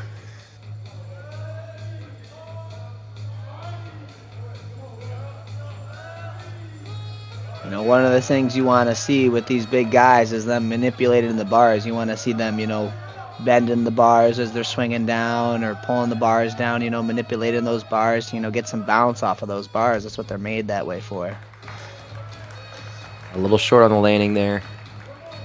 Another thing to look out for is a new rule change is the change in direction on P-bars. So a lot of times you used to be able to do a skill that swings up to handstand, and then a guy could drop right back down and do another skill, but now you cannot do that. If you do a skill that swings to handstand, you're going to have to do a pirouette on the rails to get out of it, which might seem pretty simple, but a lot of gymnasts will tell you that is a nemesis element. No matter how good you get at gymnastics, you got to think about it a little bit, and it could ruin the flow of your routine. So, Next up for Springfield College is Brian Delp. Brian Delph here on P-bars.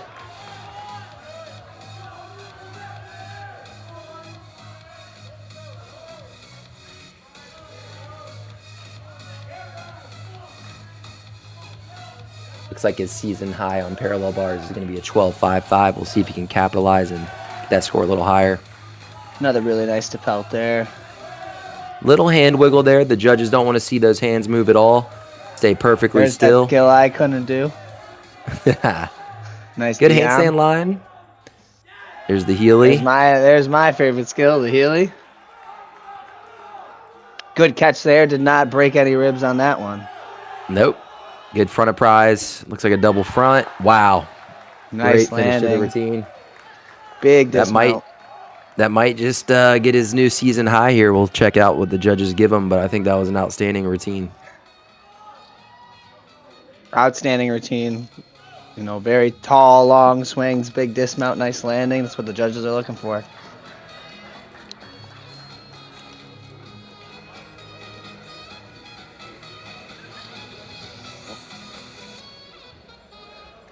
You can see all of William and Mary's teammates getting up there, chalking the bar. Each individual athlete likes the bar chalked a certain way. Some guys use K-Row syrup. Some guys use honey. Some guys use sugar water. And people are very in particular about their grip. So you'll see a lot of athletes go up there and try to get that grip right for the next athlete that's up.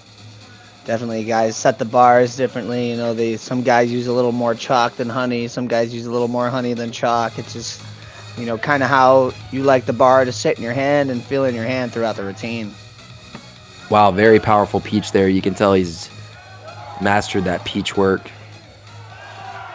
Big gymnastics to start out this routine from Evan Wilkins. Beautiful D-arm there. Good studs.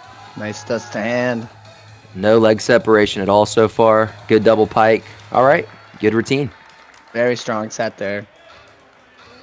William and I love Mary's to going see. to I love to capitalize on see that the guys score. in the background cheering on their teammates, getting loud, getting them hyped up to that routine.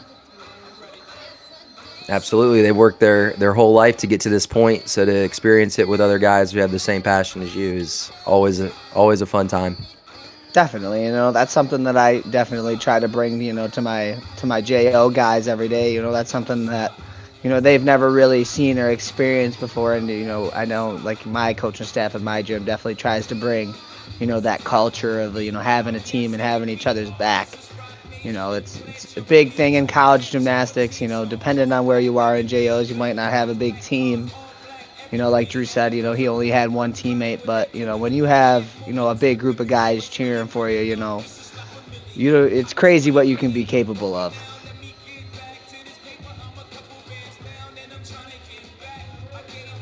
All right. Looks like Brian Delph was a little short of his season high with a 12-1, but still a respectable score. Blaise Rousseau. See if Blaise can have a good set here. No springboard on this mount. Beautiful kip to L. It's a simple skill for these guys, but made it look really well. Simple things done right, you know.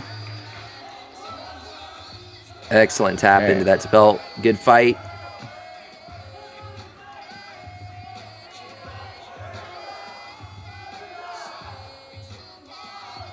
Beautiful front uprise. Slid across those rails. Holy cow.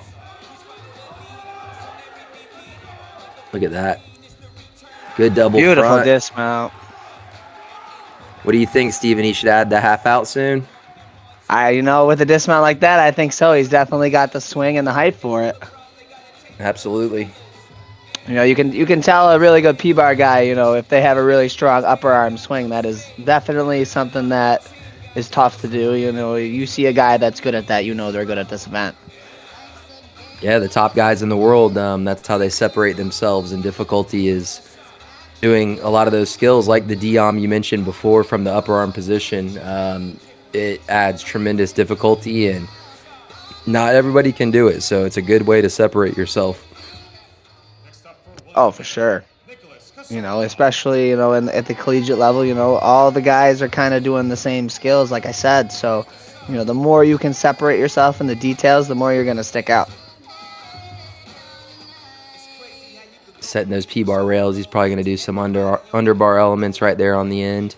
Making sure it's chalked up just the way he likes.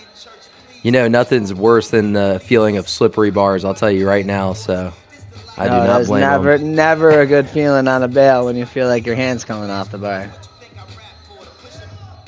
Especially, when you're bailing like that, it happens so fast. So, like you feel your hand slipping and you don't really have any time to react to it. You just kind of got to hold on. Yep, you're putting all your trust in a piece of equipment. Yep. Beautiful locked out giant. Wow, Bob Nice Sar. Bob Sar. Executed perfectly. It's a great Very event. nice tall handstand position. Nice locked out Healy. Healy. Little step on the Diom. Wow. Nice Great dismount, routine. big dismount. Another gymnast with very nice, long, big upper arm swings to get to that dismount. Steven, and like I was talking about before, when you make it look easy, that's when you know you're really good, and he made that routine look super easy. Definitely, the easier you make it look, the better you're going to score.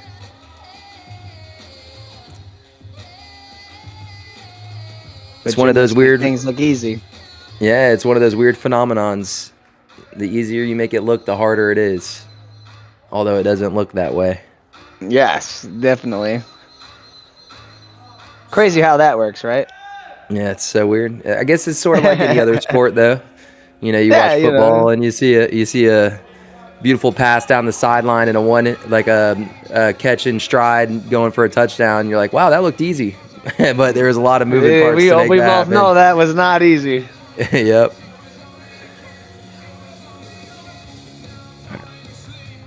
Up next, we got Devon Felsenstein.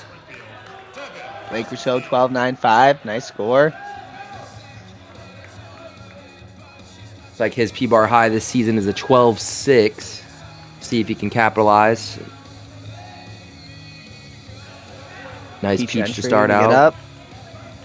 Look at that toe point. Finishes off his line very well. Beautiful Diom. Right to didn't his move the hands at all.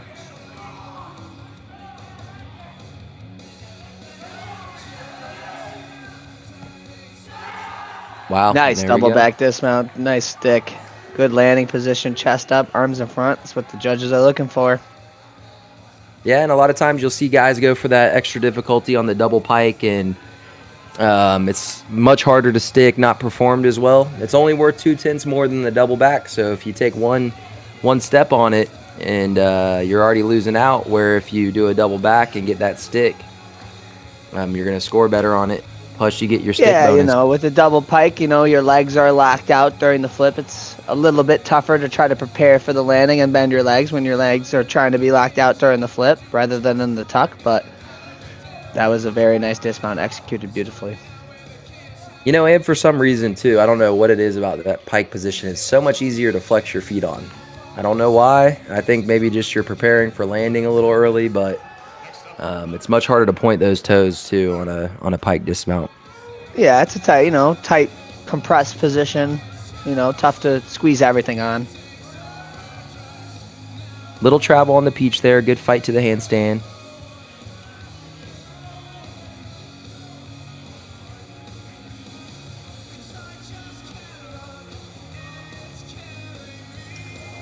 Oh. I hope he's okay. He better stay down. Yep, stay down. So if a gymnast takes a fall like that, if he stays on the ground, it his timer for 30 seconds to get back on the equipment doesn't start. So it's always a smart move to stay down. Plus, you never know if anything's injured, so praying everything's okay. Yeah, it just looked like he reached a little bit inside on that Makut's. Just missed the bar a little bit. Very tough skill. That skill is actually two skills in one. It's a Diamond to one bar and a Healy out. So going from one bar trying to search for that other bar behind you can be tough sometimes. Just missed his hand a little bit there. Let's hope he's okay. Yeah, and also that Healy is performed on your bad arm too, because you're doing the Diam first, which makes it that much harder. Yep. Like we were talking about before with the Healy, sometimes you reach a little bit outside and you catch your ribs. Sometimes you reach a little inside and you miss the bar, and fortunately that's just what happened there. Looks like Blaise Rousseau got his season high on parallel bars with a 12.95. His previous high was a 12.7, so congrats to Blaise. Very nicely done from Blaise there. Something that you do want to see in a team over the course of the season, in their scores. You just want to see, constant improvement over the season. You want to, whether it's a 10th, 2 tenths, that's improvement no matter what. So, you just want to see yourself improving over the course of a season, whether it be 1/10, 5 tenths, whatever it might be. Improvement is an improvement, and as these guys get closer to the end of the season and ECACs and NCAAs, they're all looking to kind of peak at the right time. Yeah, it's very similar to swimming, how you spend your whole life fighting to shave off tenths of a second, or sprinting to shave off tenths of a second on your time. These gymnasts are doing the same thing, just trying to get 1/10 better every time they perform until the end of season, where, like you said, they're just trying to peak at the right time. Definitely.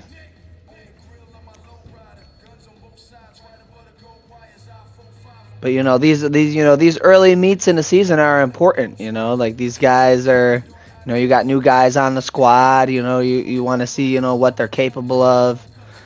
So, you might not get everything perfect in these first couple meets, but these first couple meets are important to kind of, set your trajectory for the season and know what you need to work on as the season goes on. Absolutely, and a huge part of that is routine construction as well.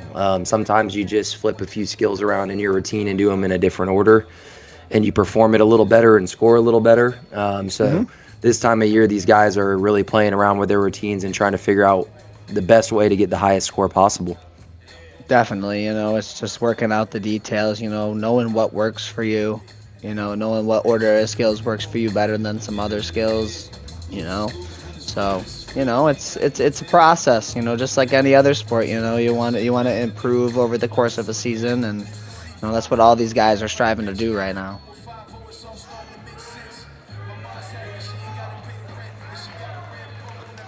You look at the score right now, little score update. Springfield 260.5, William & Mary 241.8. You've seen, like I said in the beginning, William & Mary started off hot on floor, but, ever since then, Springfield's kind of taken the momentum.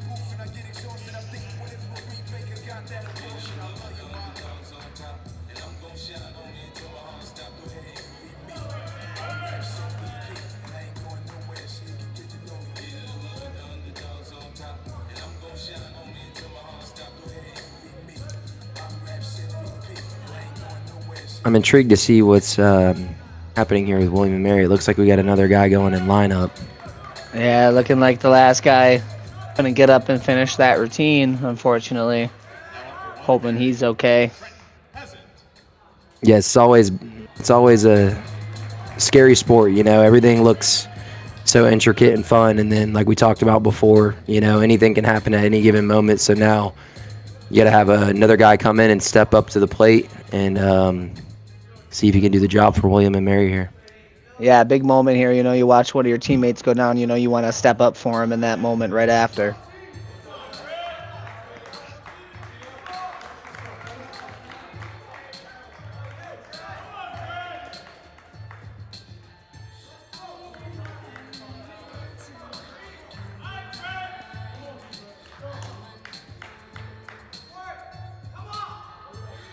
I gotta say, Drew, I'm loving how open this gym setup is here in Dana. Oh, it's outstanding, and I'm sure the fans are loving it too. They're right there in the action, right in front of that vault runway.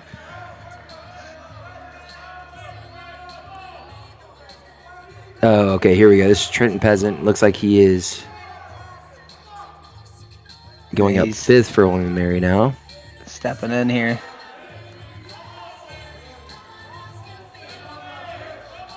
Next man up situation here. Nice long giant swing there. There's that pirouette element we were discussing earlier. Chose to do the reverse pirouette. Big guy, can really manipulate those bars, get him to bend, swing well. Nice that double pike.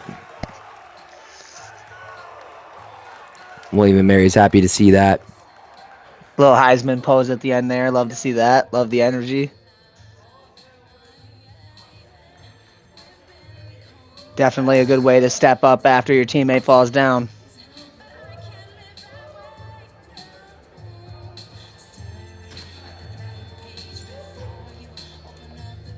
And here comes Springfield's all-arounder. Getting those P-bars set up, ready to go. Good scores on P-bars for the Pride so far. 12-4, 12-1, 12-9-5, 12-7. Solid rotation going here for the boys. Yep, with one season high, too. Can't complain with that rotation right there. No, you always love seeing a season high. Boys improving. Let's see what the Swedes got here.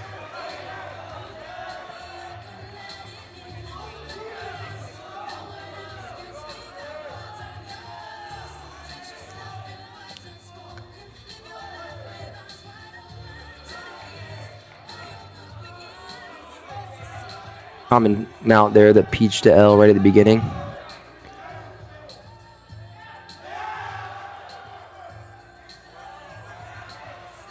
Good fight on that handstand. Good fight to handstand.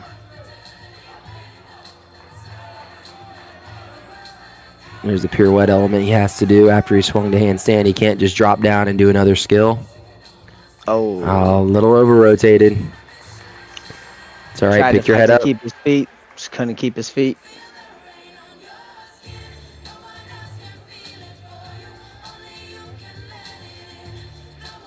Alrighty, heading into our final rotation. What an exciting way to finish, huh? High bar, probably the most popular event in men's gymnastics, or at least one of them. Definitely the most high-flying event in men's gymnastics. You're going to see a lot of big release moves and big dismounts. I always say, you got to have a couple guys on your team that are a little crazy in the head that like to do high bar, because it is definitely an event that requires a lot of fearlessness and every skill that you learn up there, and every time you go to do something new, your adrenaline gets pumping, you get the butterflies, and then it's a matter of putting 8 of those skills together back to back throughout your career, learning all those skills, all those emotions, all that fearlessness, all into one routine. Definitely. You definitely got to be a little bit of a sicko to like this event and be good at it. You got to be a little sick in the head to try to throw some of this stuff, because it is some pretty hard, high-flying stuff. Absolutely, and it's one of those things we talked about before. The better you get at it, the more confident you get, and the more you can separate yourself from the average gymnast. Definitely, you see some of the best guys in the world throwing some of the skills they're throwing. They make it look so effortless, and it's like, how? They're doing double flips over the bar and catching back on, and they make it look like it's nothing, and it's just the craziest thing to watch. Like a walk in the park, right? Yeah, like a walk in the park, exactly. And watching it live. Some of these guys could do it in their sleep. Oh, yeah, they got the timing down. They've done it for years now. And, nothing's like watching it live in person. It's just so cool. Speaking of the double flipping over the bars, the Kovacs elements, the Colemans, them flying so high in the air and just snatching the bar, and it's just such a clean sound. And when you do high bar right, there's just a certain look to it, and it's a pleasure to watch. Definitely. That's one of the most beautiful things to watch when it's done correctly. And, when you're one of those guys that can do it correctly, and go through a routine like that, it feels pretty cool, I will say. I was never one of those guys that was very strong at this event. So I don't really know what it's like, but, just watching guys over the years who are really good at it and make it look so effortless, like, it's got to be so much fun to get up there and do some of this stuff and be able to do it so well. Yes, and one thing I've heard in common with all great high bar workers is they all say it's like a trampoline for your hands. When you really know how to bounce that bar and get it to go the way you want to and slingshot you the way you want to go, you can definitely use it like a trampoline. Definitely, like I said earlier, I was a small guy, so I wasn't really able to do that very well. But you see some of these big guys, they bend the bar so much, and it slingshots them off the bar, and they go so high. And that's one of the things that if you're good at high bar, you don't really have to try hard to do some of these things because you let the bar do some of the work. That bar is bendy for a reason. It's bendy so that you can use some of the bounce to do some of these skills. So if you're a big guy and you got some weight to you, you can bend that bar and manipulate it, and you can do some really cool stuff. Yeah, and one thing you will notice, guys of smaller stature, they have to work those tapping elements, the way they maneuver their body to bend the bar. The smaller guys, you'll see they make a lot bigger shapes and more aggressive movements. And on the contrary, like you just said, Steven, those bigger guys, they don't have to work as hard. They can just put their body in the spot and bend the bar and go. So you'll definitely see the difference of that on this rotation. Definitely. I was one of those smaller guys. I had to, try to stretch my body every inch it could to try to be as long as I could on every swing, try to manipulate that bar as much as I could.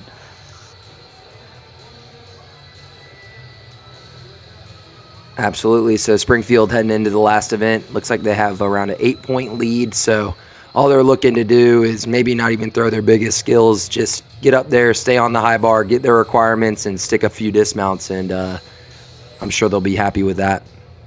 Yeah, Springfield's got a pretty good lead here, just, nothing crazy here. Keep it simple, keep it clean, get through this rotation, hopefully with the dub. And on the contrary, William and Mary is going to be looking to be as perfect as they can be. It's kind of a all or nothing scenario for them right now. They got to throw all their chips on the table and hope for a good result. Yeah, they're fighting from behind. When you're fighting from behind, you're a little desperate. You're trying to do everything a little more perfect, which, in some cases can be, risky. So, you kind of got to fight that double-edged sword and, swing as hard as you can and stay as clean as you can and hope you get the scores you need. And go for those sticks, right? Yep, every 10th counts in this situation,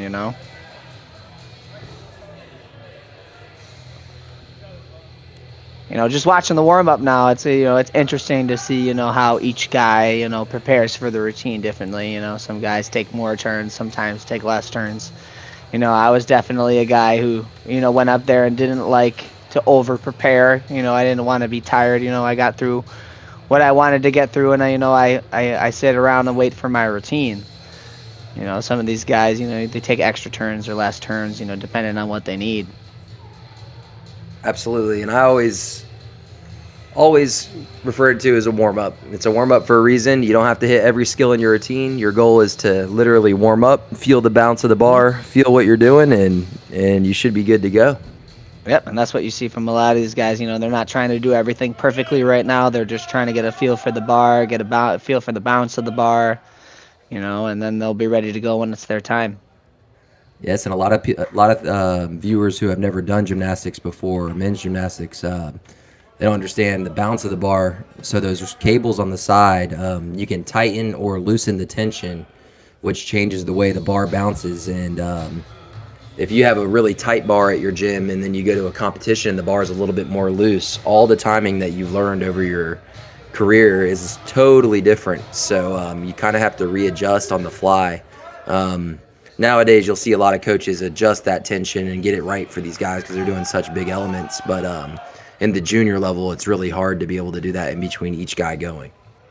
Definitely, especially, there are different companies that make different kinds of bar. Every bar has a different kind of bounce to it. So, depending on, what competition you're at, what kind of bar they got, it's a little different. So, you take your warm up, just kind of go up there and feel out the bar and feel out the bounce and get kind of familiar with it.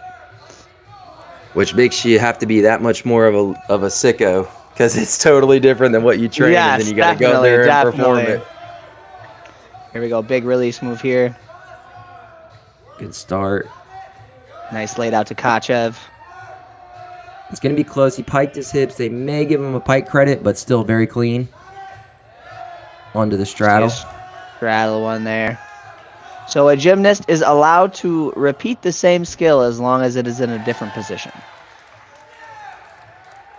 Very nice routine there. So you see he did one in a layout or pike position, and then he did one in a straddle position. Each one of those is worth a different value, but he will get credit for both of them since they were in a different shape. Good start for William and Mary there. That's exactly what they needed. Yeah, great start. You want to start out hot, especially, being the team that goes first on this event. You want to set the bar high, get the momentum going your way, especially when you're fighting from behind. Looks like Will Wilson's leading off the pride on high bar. Starts from way behind. He's going to get a running jump start here.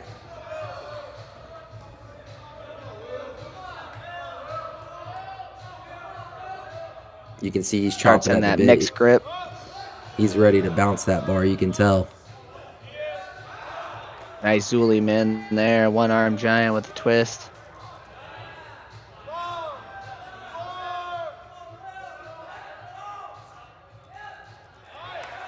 Nice straddle to Kachev. You can see he tapped a little bit different than the last competitor up.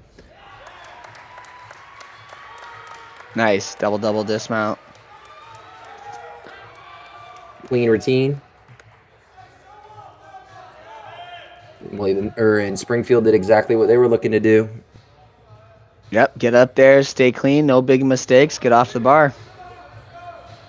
Doesn't need to be super special or super clean right now. Just, get on and get off. You got to lead, keep it clean, keep that lean consistent, and you'll be good. 12-4 start for Evan Sikra. Here comes Evan Wilkins. That's definitely something I try to stress with my athletes at the end of the meet is, it's the end of the meet. I know you're tired. Don't try to do anything crazy, just do what you're used to doing. Yes, no superhero stuff that you don't train in the gym. Whatever you train in the gym is what you should be trying to attempt. Yeah, you don't want to be a hero in this situation. Just be yourself. Flying high in that Takachev position. Very nice Takachev positions. Winding up for that dismount tap. Nice dismount, big stick. Really nice stretch position there on that double lay with a full twist. Totally in control, spotting the ground the whole time, prepared for that landing. As you saw in that routine, smaller guy, but he taps a little more aggressive so he can work that bar. Oh, yeah, that dismount tap was something special right there. He created a ton of rotation, made it look super easy. You don't got to be the biggest guy to work that bar. You have a good tap. That tap will work that bar for you. Wow, these judges are moving quick, huh? Yeah, really back and forth. These guys are ready to go. I'm sure a lot of parents could appreciate some quick judging after some long competitions at a younger age. Definitely, some of those competitions can go a long time with the judging, especially at the JO level with all the different levels and the different rules. At the college level, they're all judging the same thing, so it goes a little bit quicker. Good talk half. Nice straddle to Takachev there. A lot of these college judges have been doing this for a really long time, so they can get through a routine and judge it quickly. Oh, they could probably have the score down before or right when they land. Wow, triple back dismount. Wow, that's fun to watch. Really good job. Love to see that. Definitely will get the boys fired up after that. Absolutely. That was one of my favorite skills on high bar to train. Nowadays, everybody does it, so it's not as cool anymore, but it is still an outstanding skill. It's still super hard. You used to be somebody when you did that back in the day. Yeah, Justin Spring in the '08 Olympics. You know, everyone was like, "Did you see that triple back?" And Yeah, now we got. now it's just another skill. Yep. William and Mary looking to respond here. Another Tkachev. Wow, look at Very that back nice. flexibility.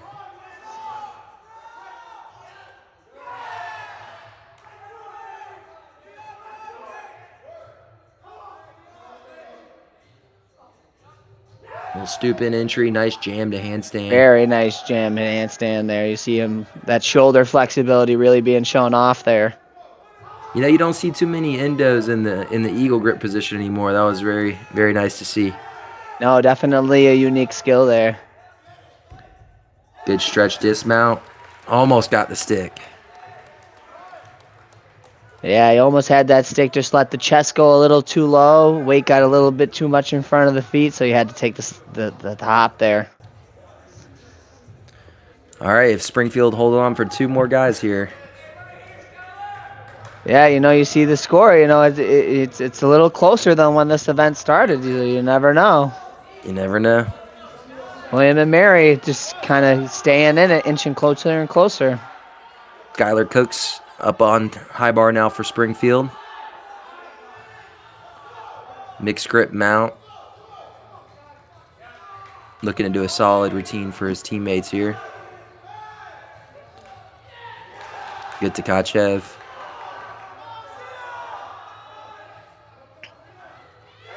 Big Kovacs there, or Coleman, sorry. Very nice Coleman. Looks like Springfield's not holding back on the difficulty, huh? No, they're going for it. Nice stick dismount there. That's going to be a big number for Springfield. And you can see the boys are fired up after that one. They know they needed that. They know that was a big moment. Yeah, great bounce especially back at too. home. Absolutely, yeah. At the West Point Open a few weeks ago, I know they had a rougher finish on P-bars, so they're learning how to finish meets. It's a really hard thing to learn, to stay focused for all 6 and learning how to finish strong. Yeah, especially, you know, at the college level when you might not be competing in every event. You know, you got some downtime sitting around, then you got to step back up. You know, it's tough, but these guys are doing a good job of, you know, closing out this meet and, you know, staying level-headed and not letting it get away from them.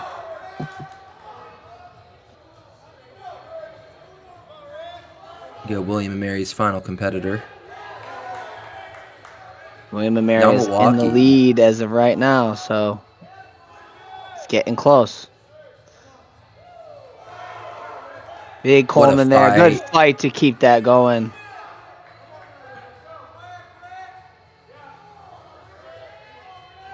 Sometimes digging deep like that is a big difference. Yeah. Big Zulium in here. Right to handstand. Beautiful.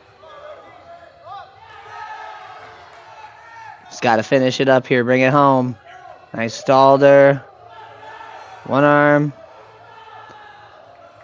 Big dismount here.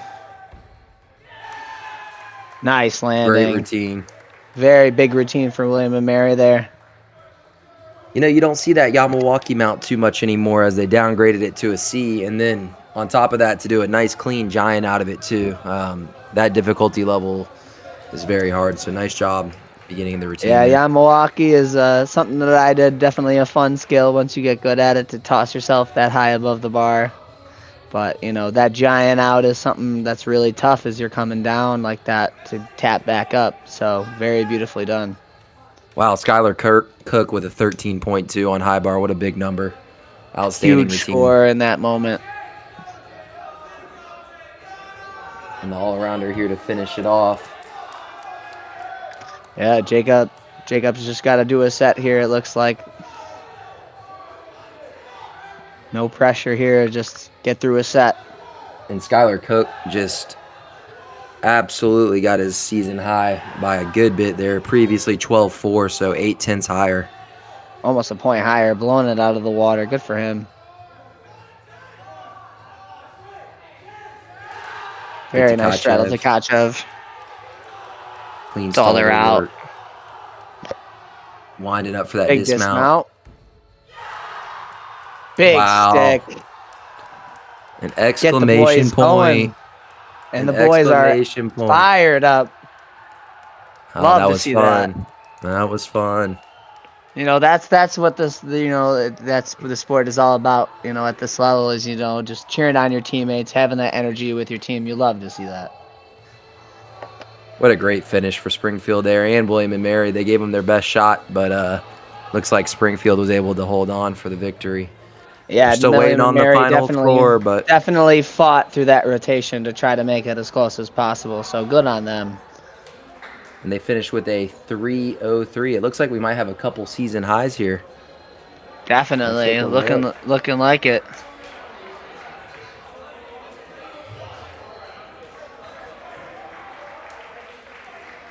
Yeah, rotation high of a 13-2. Big score there. And you started from a 13-8 and you only had 6/10 off that whole routine, so that's very, very impressive. Oh, Anytime wow. you can keep it under a point in deductions, you're doing a good job. Absolutely. 9-0 execution or higher, you're doing something right. That's for sure. Yeah, 6/10 is crazy. Wow.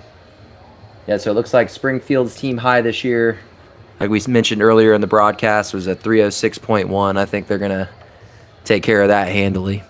Yeah, looking like it.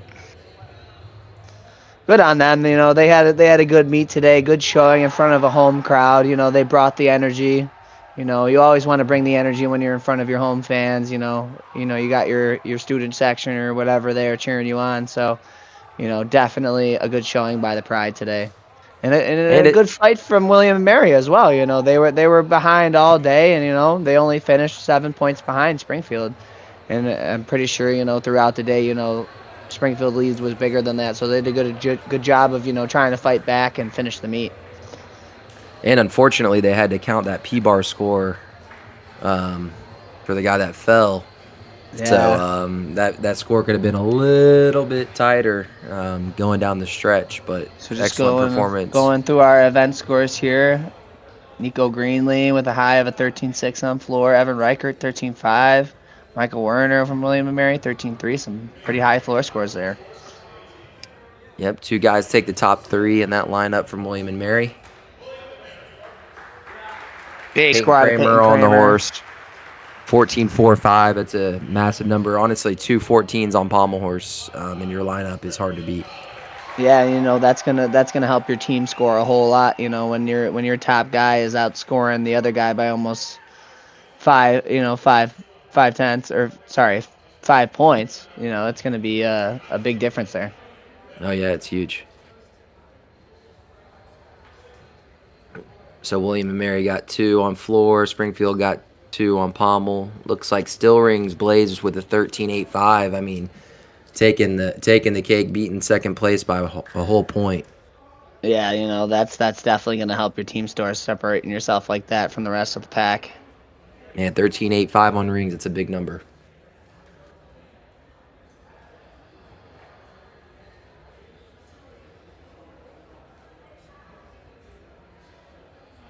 A lot of big vault scores there. Evan Reichert, 13.95, taking the cake. Check out that execution, 9.45. Yeah, huge execution score.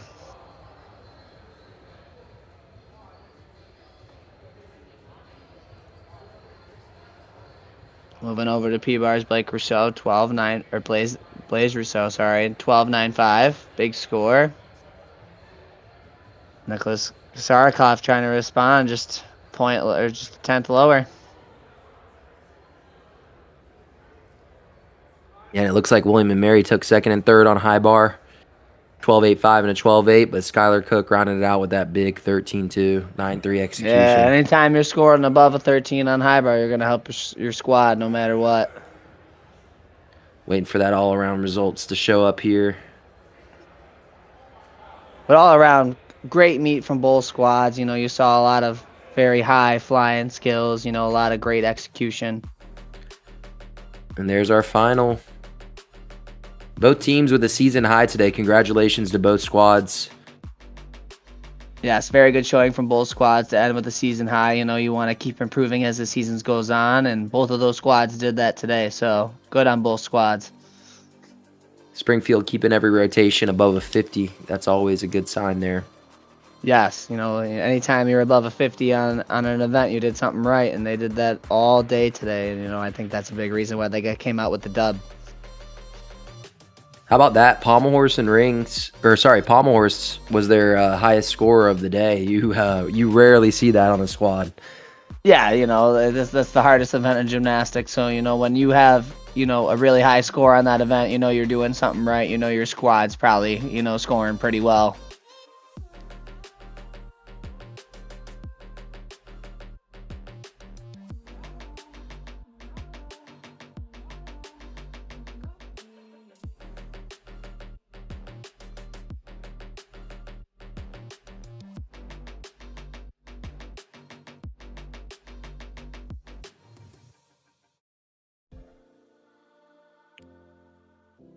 Alrighty, Steven. Well, it was a great meet today. It was fun hosting with you. Hopefully we can do it sometime again soon. Yeah, I had a blast today. It was a lot of really good gymnastics to watch. Great competition to watch. Congrats on both squads on finishing today. Alrighty, we're signing out here. Have a good rest of your Sunday, y'all. Yeah, have a good Sunday. Enjoy the rest of your week, guys. Thanks for watching.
but I have only reason.